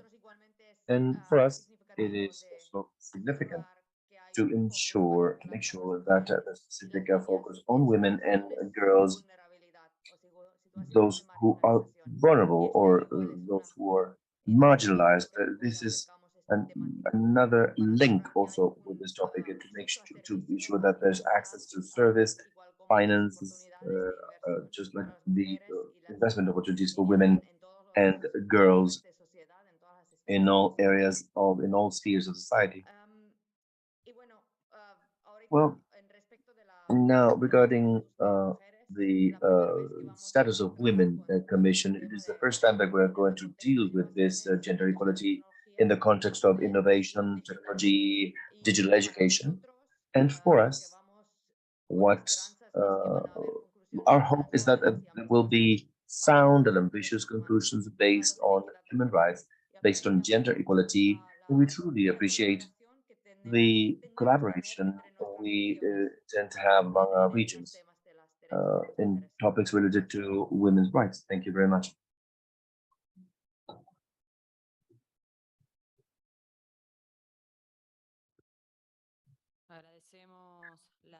I'd like to thank Jonah Noumanen comments, and we'd like to offer the floor now to Yvonne Urriola, Gender Development Officer at UNICEF. Good morning. Thank you. I'd like to greet everyone. We're greeting you from the UNICEF Regional Office for Latin America and the Caribbean, especially Minister Messina as chair of the presiding officers. And we'd also like to greet all the representatives of the different delegations, different countries, our colleagues from the civil society and the colleagues from the different agencies of the United Nations system. And we'd like to especially thank ICLAC, of officials and UN Women for organizing this event. First of all, we'd like to especially thank ICLAC and UN Women and UNESCO for preparing the document that was submitted yesterday. We believe it is quite sound, and we would also like to congratulate the country's efforts for including the intergenerational approach and to define specific approaches for girls and young women in measures related to reducing or closing H2 gap. As you know, gender inequalities in terms of the access to science, technology, engineering, stem from these structural inequalities that imply more obstacles for girls, young women, and women in terms of having access to these different areas. And these difficulties are visible, usually in relation to regulations and prejudices and gender-based stereotypes that have an impact on the choices, opportunities, and finally, on the number of girls and women who are active in the areas of science, technology, engineering, and math as students, first of all, but also later on as professionals. Um, that's why from UNICEF, we have been working on transforming the unequal gender-based standards from early childhood to teenage years to do away with these inequalities. It is work that has also been led with the collaboration of several governments and social organizations in different countries in the region. In 2020, we launched a program at UNICEF called Digital Skills for Girls, with the purpose of providing them and support their development in development of skills and girls and young women so that they can have access to the opportunities now and in the future. And also so that they are ready for the socioeconomic challenges for the 21st century. The activities of this program and the outcomes of this program of digital skills for girls are mainly focused on promoting education on STEM, digital learning, social entrepreneurship, and skills for our lifetime. We are focusing our efforts on Bolivia, Brazil, Peru, Guatemala, and we hope to expand it to other countries as well. One of the a significant emphasis that has been done on this area have been focused on developing these digital skills for girls, but also having an impact on the elimination of the gender stereotypes that hinder their access to these learning areas and later on to become part of the labor market. Lastly, I'd like to confirm our commitment with the gender equality agenda from the perspective of the life cycle, with a special emphasis on the situation of girls and young women, like many of the speakers and like many of the interventions have said. And we, of course, offer our ongoing support to this framework in order to continue to contribute with the support of the countries and the other agencies of the United Nations system to further in closing the gender digital gap from the early life stages of women facing the next Commission of Women's Status and the next regional conference in Mexico. Thank you very much.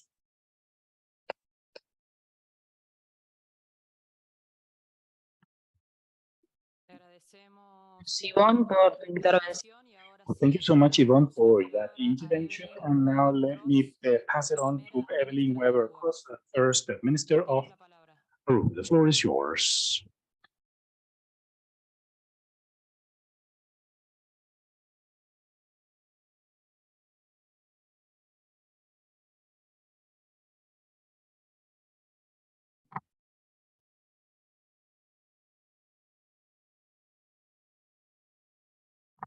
Aruba, you have the floor.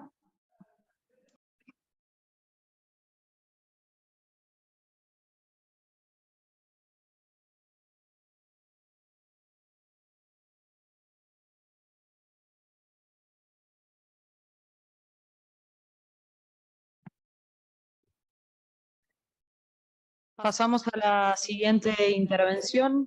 Paz Arancibia. So we continue to Paz Arancibia, the specialist of ILO. We'll listen to you. Hello. Thank you very much. The first thing that I wanted to say is to congratulate the chairwomen of this session and my colleagues as well from our office because of the excellent report on the digital divide in cooperation with UNESCO. Well, the relationship between the work and society goes through the empowerment of women in their work, according to our studies in ILO and Digital, which is our center of the Institute of Professional Training in the region on equality and gender perspective. There is a legislation, I would say quite abundant, to recognize the importance of equality and institutions of professional training. Nevertheless, there are several deficits to be solved.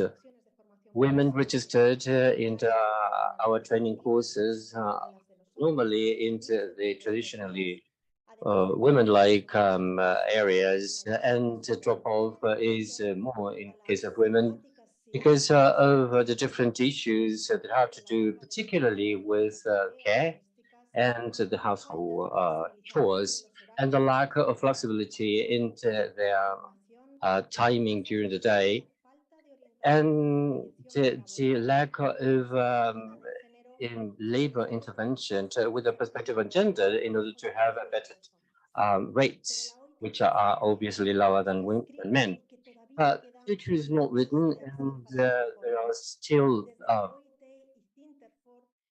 room to grow. And from our institutions, we can teach and we can help all these institutions in order to develop the talent to make the professional training and information for employment would be more attractive, innovative, and dynamic, adjusted to the workplace, which is influenced more and more by digitalization. And we have to empower women, particularly the younger ones in Latin America, in order to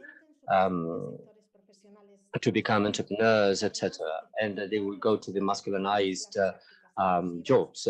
So we have to take advantage of the human capital of women in Latin America and to stimulate the vocations of young girls that they do not dare to come to technological programs. So that is why it's important to have this tripartite kind of decisions and to eliminate the differences of salary for a equal value job in the region. That we have to make a model in Latin America and the Caribbean to consider co-responsibility and recognitions of care for coming to the equality of those who work. And we have to go for politics that go beyond the traditional and classic proposals of gender. Thank you very much for the opportunity that is given to ILO, and hopefully we can continue working and cooperating with you. Thank you.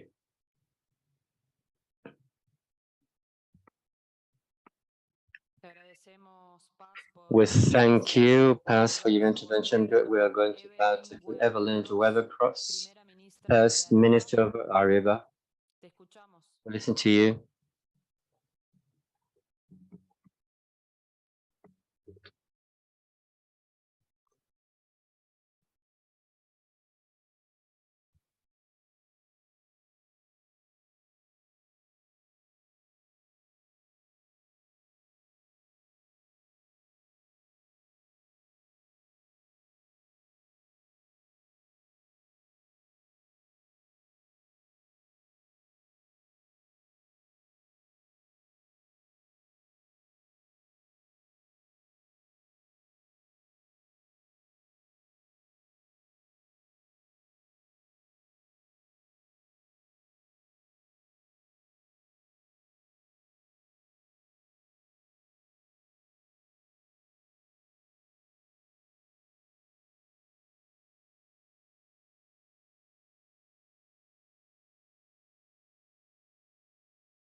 Bueno, muchas gracias. Agradecemos. Thank you very much. The Secretary of the Ministry of Women of Chile, and we thank all the delegates for the interventions and to making contributions for the next meeting on the CSW. This way, we just close this part and we invite you to a 15-minute session break. Thank you.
Retomamos la sesión. Como no vemos conectada a Evelyn Weber Cross, vamos a pasar directamente a otros asuntos.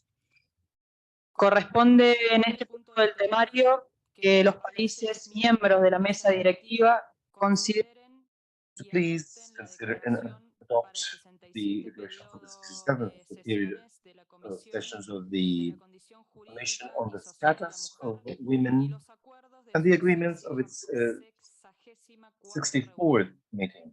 Secretaría ha circulado por The Secretariat has sent an email with a document, with a draft declaration and a document containing what this chair will consider, which will be the main agreements expressed by these presiding officers. If the Secretariat may present this item. Thank you very much, Chair. Of course, if you allow me, we'd like to ask if any of the countries attending this meeting of the presiding officers would like to take the floor during the other affairs segment, because we did not see the Aruba delegation connected. If there's anything else, please let us know.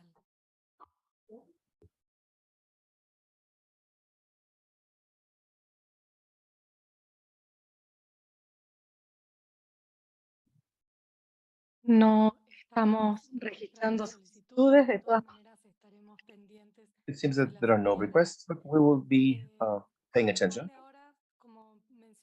As our chair, Mazina, just mentioned, we will go over the consideration and adoption of the agreements. In this sense, members and delegates, the agreement for the 64th meeting of the presiding officers of the regional meeting of women in Latin America and the Caribbean, and the declaration for the session of the 67th session of the Commission on Legal Status of Women, as you know, was circulated among the government delegations on January 30th of 2023, and comments and texts were received until February the 2nd, 3 p.m. Chile time. And I'd like to highlight that at the time we received, the Secretariat received and appreciated the contributions of 10 countries: Argentina, Brazil, Chile, Colombia, Cuba, Ecuador, Guatemala, Guyana, Mexico, and Suriname.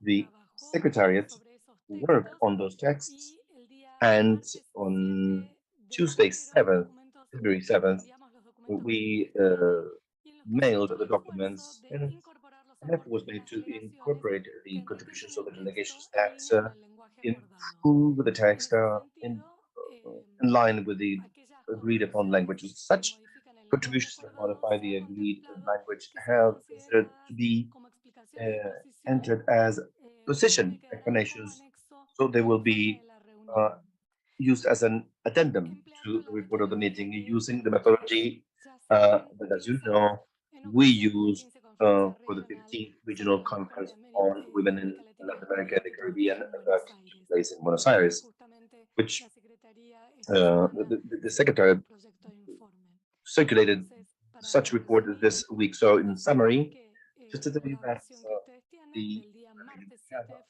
February 7th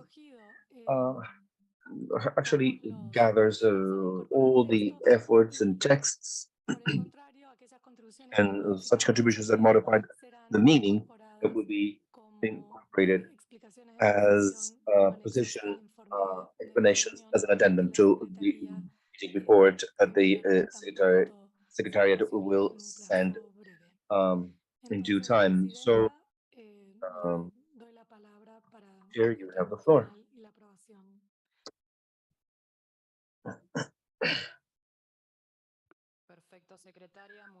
Okay, thank you very much. If there are no further comments, it is therefore adopted.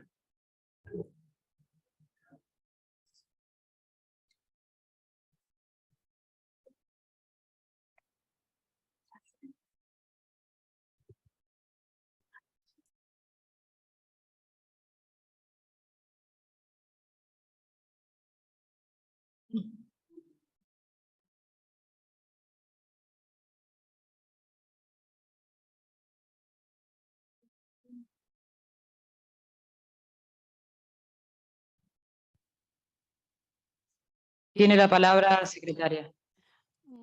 Secretary, you have the floor. Thank you very much. In the afternoon, we are going to send the new texts of the agreement drafts corresponding to the 64th meeting of the presiding officers of the Regional Conference on Women in Latin America and the Caribbean, but also Declaración para el 67 periodo de sesiones de la Comisión Nation of the Status of Women.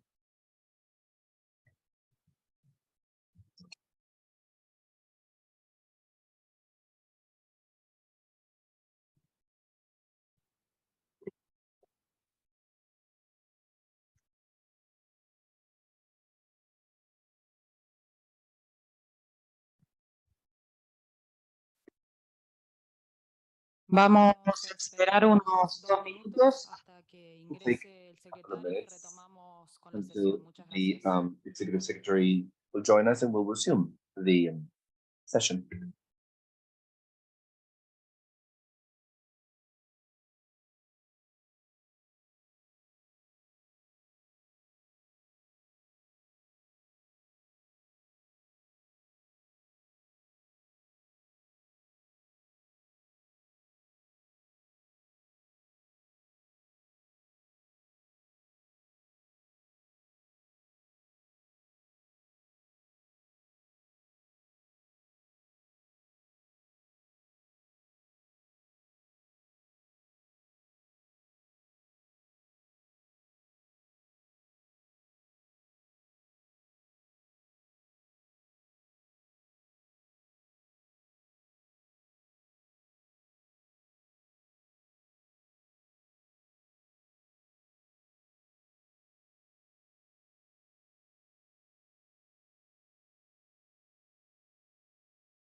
Muchas gracias, ministras y delegadas que participan en esta reunión de la mesa directiva. We're going to start with the closing ceremony of the 64th meeting of the Regional Conference on Women in Latin America and the Caribbean that has taken place on February 8th and 9th. And in these 2 days and a half, we've been able to follow up on the implementation of the Buenos Aires commitment and agreement, as well as we have started to already enjoy what is the seventh session of the Commission on the Social and Legal Status of Women. For the closing remarks, I'd like to invite Ana Westmes, head of the Gender Affairs at ICLAC. Thank you.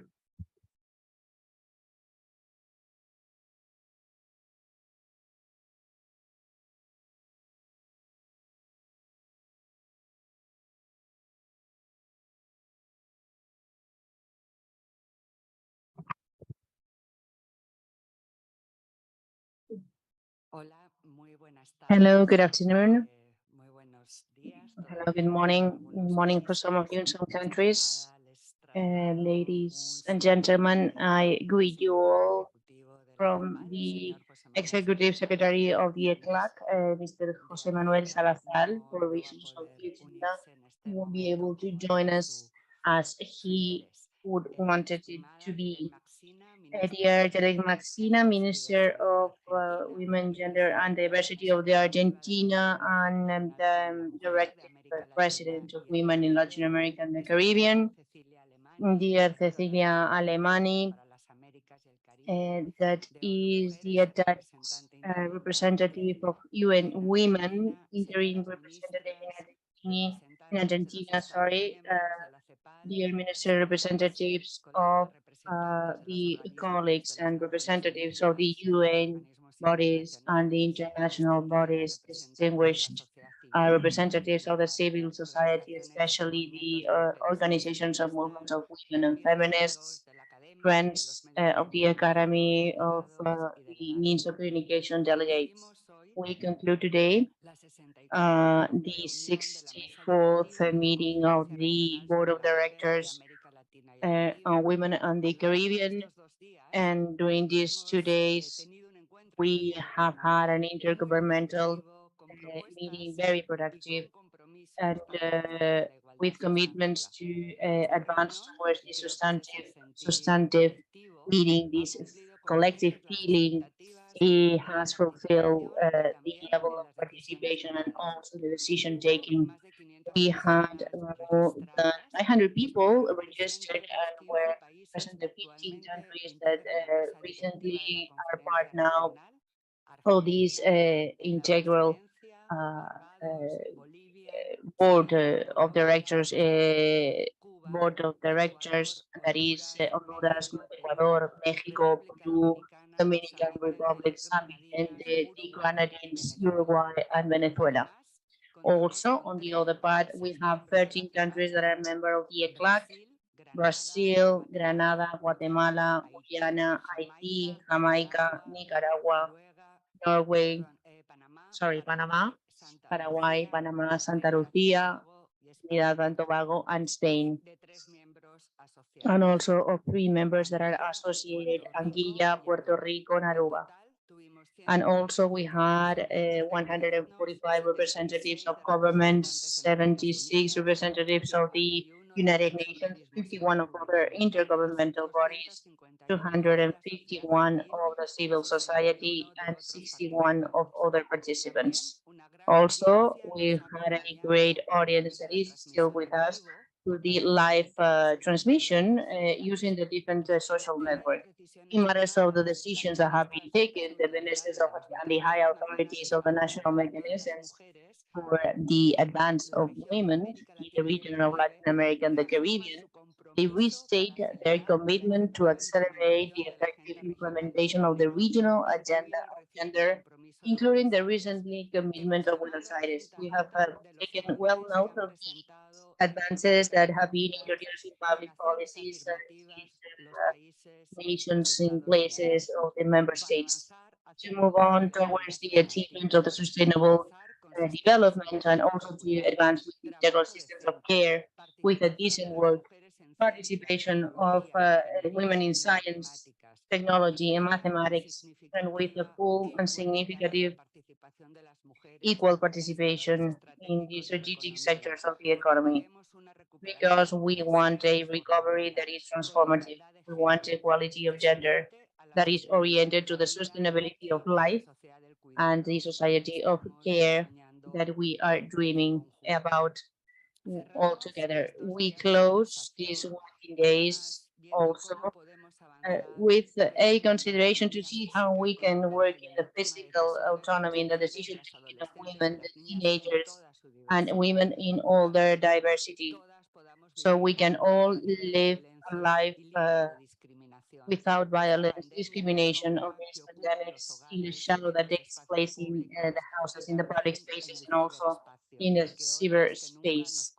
And today, more than ever, is forcing us to have an urgent need of care and response. Also in the nations that are developing and have considered to implement the commitment of Buenos Aires in that regard, we have as a region a clear direction to follow to move towards the care of the nations that are in other benefits.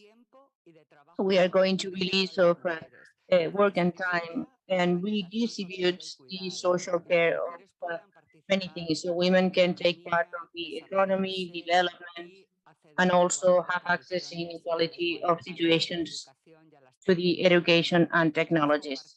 We have shared a document of reference drafted all together that by CEPAL, ONU, Women, and UNESCO, and the equality of gender in the autonomy in the digital era, and the supports of the education and digital transformation in Latin America and the Caribbean, where we have mentioned a diagnosis of where are we starting from.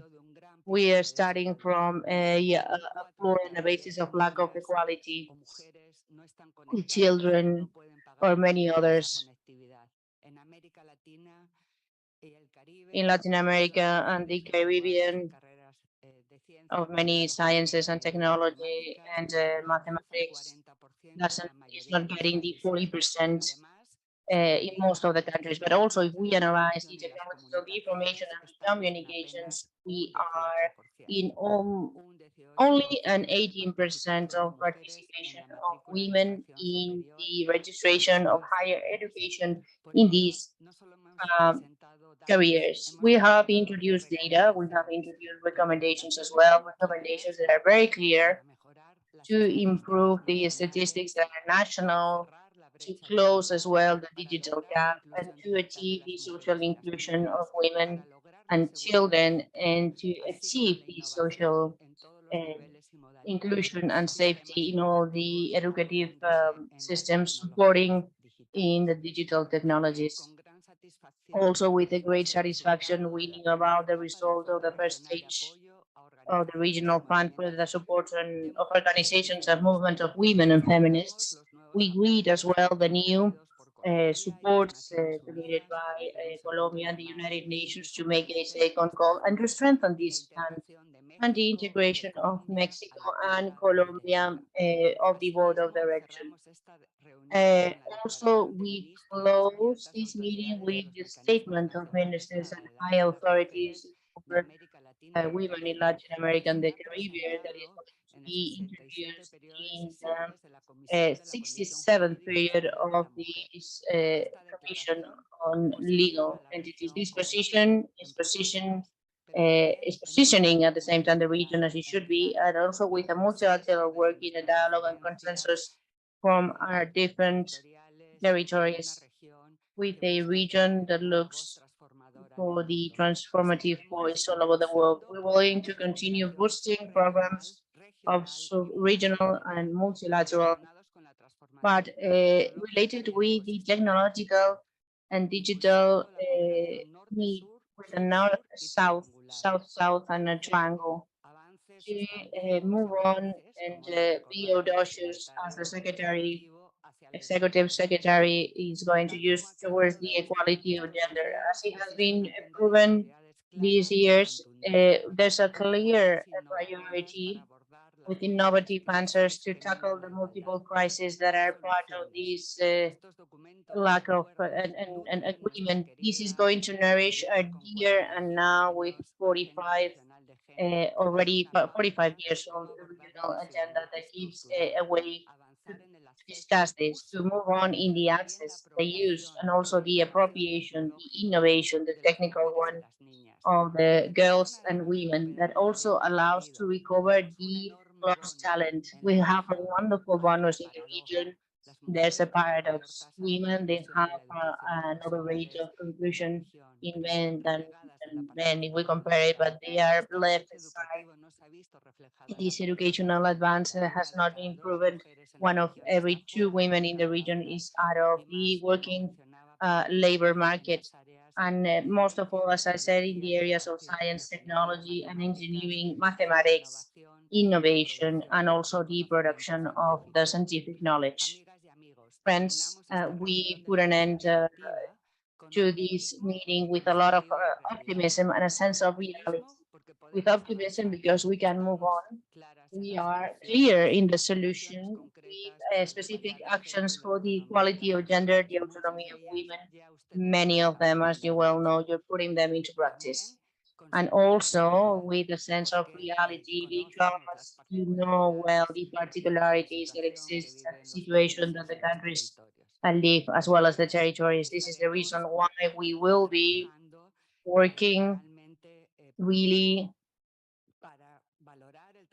to value the work of many people, to value the work of many countries, to move on towards this agenda that nowadays adds an extra stair in the central policies that we agreed in the commitment of Santiago, that is definitely the full inclusion and participation of women in the digital ecosystem. I thank the government of Argentina, Minister Maxina, in the quality of the presidency of the board of direction, and also the vice presidents of the Commission of the Legal Commission of Women.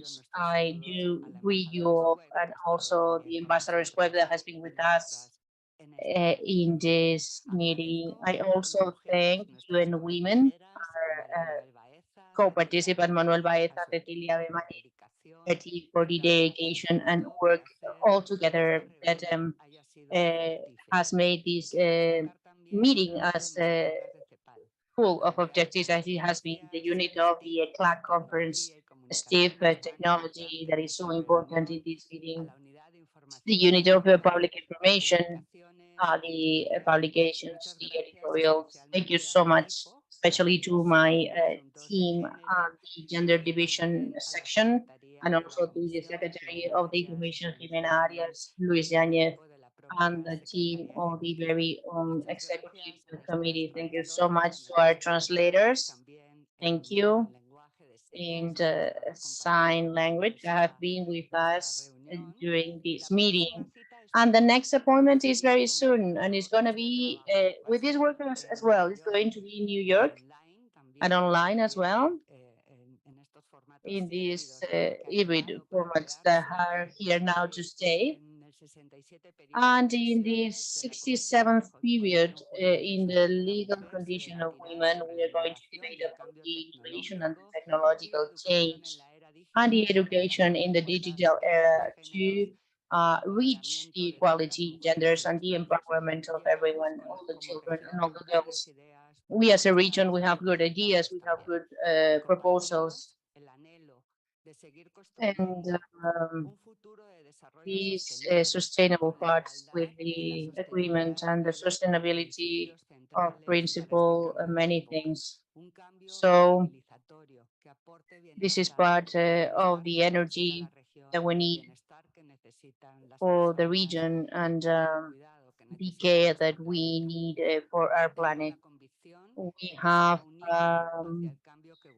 I have the conviction that this is going to be as we need, and please take that into account. Be with us because it's going to be there to unite efforts and protect the advances in the guarantee of men and women, and most of all women, to really move forward, to avoid the things that are holding us hold us back at all times, most of all in the pandemics, and also to promote a recovery that is full of transformation.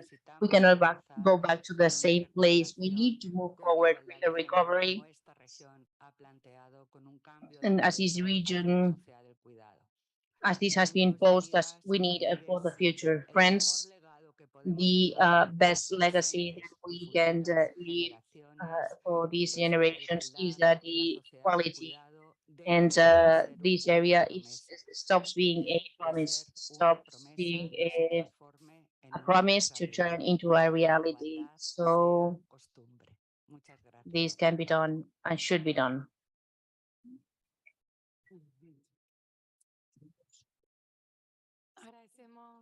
We thank the words of Ana Huesmes, director of the division of this part of La CEPAL. Cecilia Limani is part of the entity, the Caribbean Cecilia Limani, for the empowerment of women, UN women, and representative as well, interim representative of the Argentina. Jimena, thank you so much. And that is with us today, and is part of the great area, and is here to stay.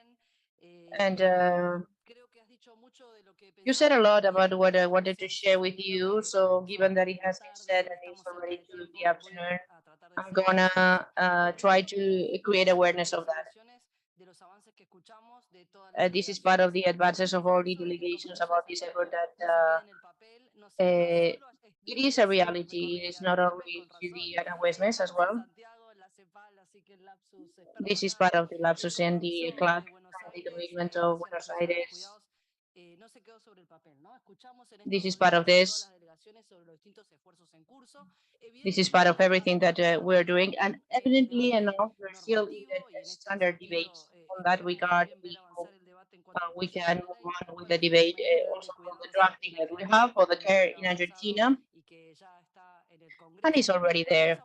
But also we are waiting and working with many people that try to work for solutions with the initiatives that we're listening to. Some of them are related to the caregivers training. Moving forward, let's go to the certification and regularization of the different initiatives that we have on social economy and popular economy that is linked with the services of care and the widening of that offer that is also related to an hybrid challenge that we've been listening to, and the support of the manufacturer that we have. This is something that is going and giving us the need to continue. Today, this has been paused for the refugees, but it's part of the mechanism that we're moving forward, and it's part of the mechanism and the situation. Also, for the fact of being a part of the regional fund and the organizations that are feminist, I would like to thank you for the commitment to keep being financially speaking on that regard for Latin America and specifically the government of the UHCRN. How to close the first stage? We already listened to that, so we can know what is digitalization of women. And from then on, has been presided by the government of Chile so far.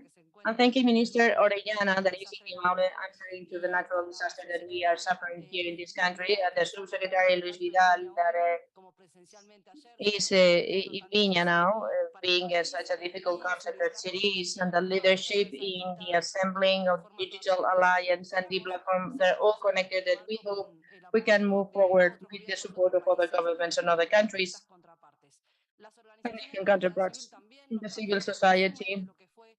Brought us a declaration, have been part of other interactive debates, and I would like to call all the feminist associations present online, and in those that have been there in the COGOLAC and the feminist fund, there is really massive, as we said before, to be part of the work.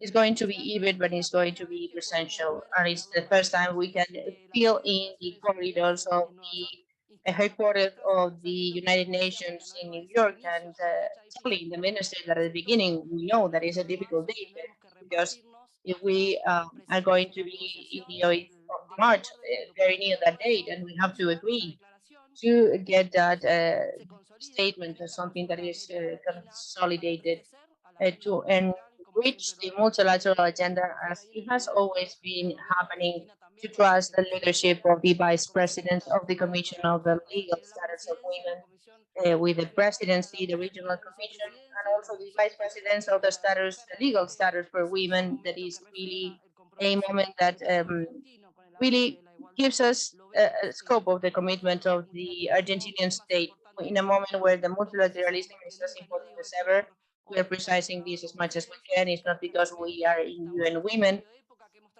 We are in this stage of management that we have described from the perspective of Latin America, but really evolves other dilemmas.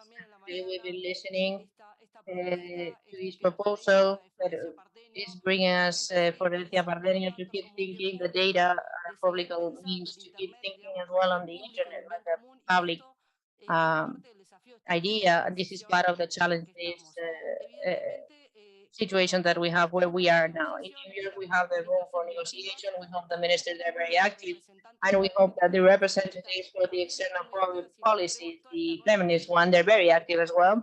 And we see this school of the feminist school in New York, where Veronica Rocha, the responsible in the room from the Chilean Chancellor, also, and Marita Ferceval, representative for feminist policy in this virtual space, and several delegations that have emphasized that how this new agenda is here to stay.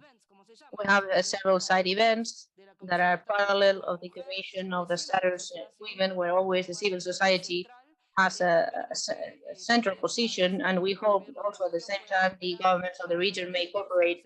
So all these parallel events about this feminist external policy have a common voice, and also the CEPAL has been in charge of that, and we're going to organize and take the commitment of Buenos Aires there to New York on the legal status of this society. And it has been said by Luz Garrido, this is more than a Latin American region. And before we put an end, I'm not going to repeat again all the names. We can share all of this, but also to tell you what you said about the cooperation, the declaration that today agreed the delegations that are governmental, they have two paragraphs that really do focus on the cooperation. Paragraph 21 that calls the international community, so all the countries have an equity in terms of support to ensure that these economic benefits, they're not taking profit of the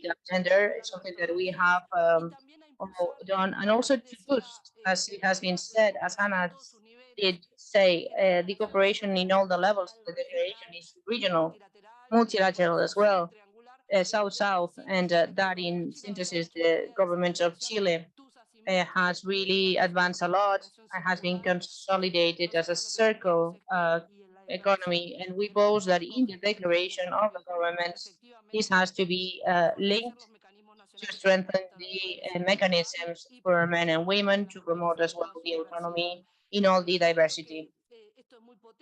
This is very powerful because after the Commission of the Status, Commission of Women, we're going to have the Forum of Development of ECOSOC, Economic and a forum at the middle of March of the UN, and we hope that Latin America again will bring us the transformative vision of the cooperation with a feminist vision answering to these new generations of external feminist policies under construction. Thank you all very much. Thanks to the ECLAC. It is really a great pride to bring this consultation of Latin America facing this status, the legal status, in the regional conference of women in the center of the ECLAC, and we're working hand to hand in this process, and also to thank the UNESCO for being with us, being the subject of this year that is so near the mandate, and to all the other agencies of the United Nations that brought us their specific vision that have contributed as well to improve the perspective of discussion today, and also the presidency of the conference, all the team of the ECLAC. And I'm going to name those that have not been named, only to create the list. But here I will be, and you will be taking into account Lucía Oscuro, Nicole Veregan, and Rodriguez for la CEPAL, Raquel Goello from UN Women as well, and our representatives in Chile, Gabriela Rosero, for helping to work all of us better and more and better, and all the delegations that have been online, connected, and here in the room. I also want to thank, and I cannot put an end to my presentation without thanking two people that are not here, Margarita Piñera, one of them. Many of us, we knew her well. We were lucky enough to work with her. She was a founder and director of the Center for the Feminine Action of the Club in the Dominican Republic, and full of revolution and pioneer politics as part of the public agenda for the feminist movement. And we still owe her many recognitions, but we have to really repeat that thanks and Amparo, of course, for bringing her to our memory. And lastly, also big thanks and a special greeting to Dora Tellez, defendant of the human rights that we know well, that was imprisoned altogether with other participants of this movement in Nicaragua. A lot of solidarity for you and all your family members. We really do hope that we can continue working with you following this. And I know this is part of the agenda, the worry of the right to defend the human rights. Many of you, you are defendants, and this is still a lot of, it is full of challenge. We have given a great step forward, and thanks very much to you that you made this possible. Thank you.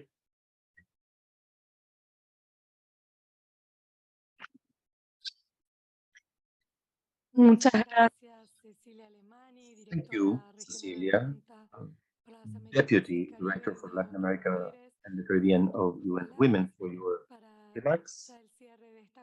In order to close this conference, the Chair, Mayelen Massina, Minister of Women, Genders and Diversities of the Republic of Argentina, besides being the chair of the presiding officers of the Conference of Women in Latin America and the Caribbean. You have the floor. Thank you very much. And I'd like to join you in thanking my colleagues and all the teams that have made great work so that we are here and so we can continue with this panel, the team from Argentina, Chile, UN Women, ICLAC. Just also thank the Jose Manuel, the Executive Secretary, Maria Manuel Baeza, Regional Director of UN Women, national authorities and ministers, representatives of international organizations. I wanted to express again my solidarity with the Chilean people who are enduring the significant damage because of the wild forest fires. Argentina is providing its support in order to face this adversity. And I'd like to also thank all delegations in the panels, the discussions of the representatives of the United Nations mechanisms, and for the necessary and constructive exchange during these 2 days that truly have left significant outcomes. We have listened to the comments by the delegations that have shared the measures that they have adopted in order to achieve the attainment of the Buenos Aires Agreement, such as the case of Ecuador, Brazil, Colombia, that took a step towards building a gender-based and diversity-based hierarchy, creating a specific ministry in this regard, such as the Dominican Republic, that is conducting significant work around masculinity, co-responsible masculinity. Uruguay, a pioneer in creating a care system, or Panama, that has been strengthening the engagement of women, young women and girls in education. It is clear there's a strong regional commitment to build societies of care, guaranteeing the right of everyone to be taken care of, recognizing those who give care and improving their working conditions, and more equitably distributing these tasks in society. We have also chosen those who will represent the presiding officers group and the regional funder to support women's and feminist organizations, a very important tool, which is the result of feminist activism and recognizes its role in the cultural changes in our region. But so we need to continue driving territorial work. It is key in order to build a region with more equality, more rights, and less violence. That is why you're all kindly invited to follow Mexico's example, Colombia's example, in financial contribution, and let's keep strengthening partnerships so that this fund is able to achieve its goals. In this spirit of collaboration, I'd like to thank Chile for the accomplished task and the dedication in order to adopt the chairmanship for digitalization of women. In that sense, I'd like to offer the participation of our technical teams to keep working hand in hand with UN Women and allied countries. We are taking with us a great result from this regional consultation.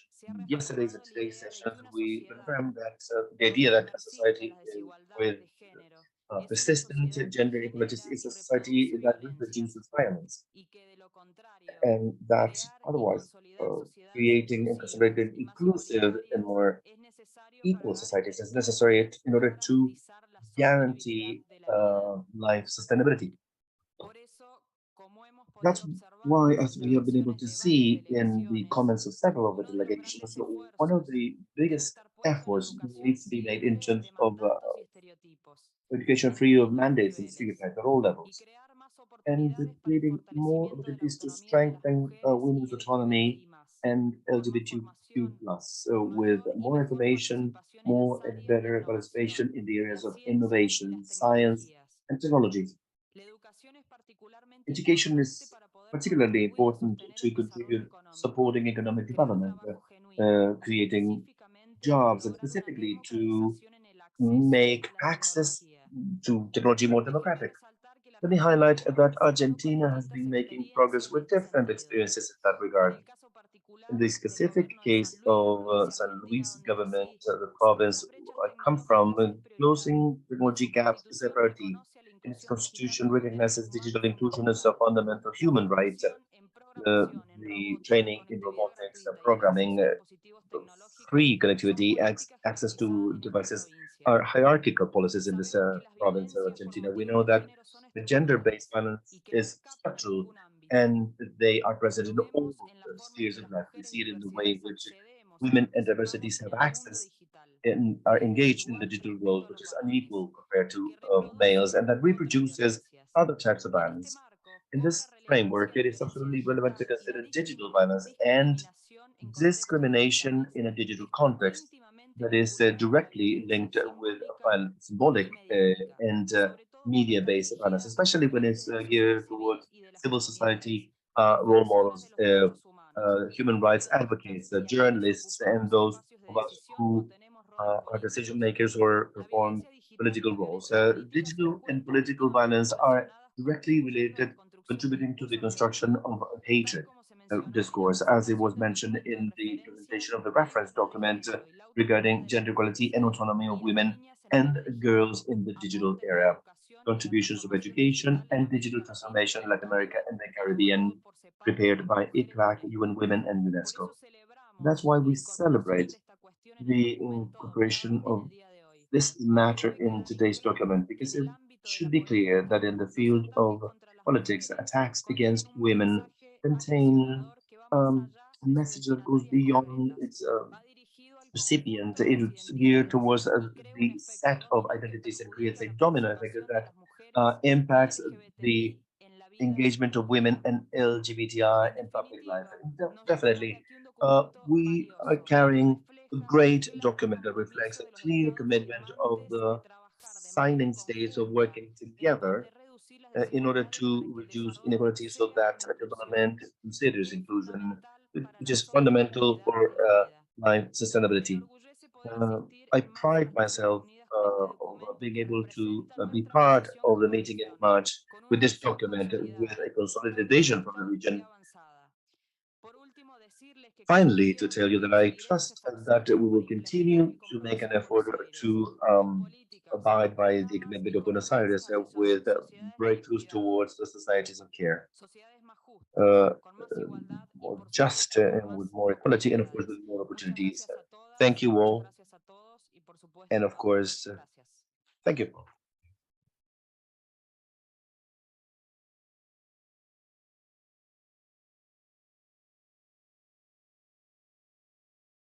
De esta forma, damos por terminada la reunión de Thereby mesa directiva. conclude the meeting of the presiding officer. Muchas gracias.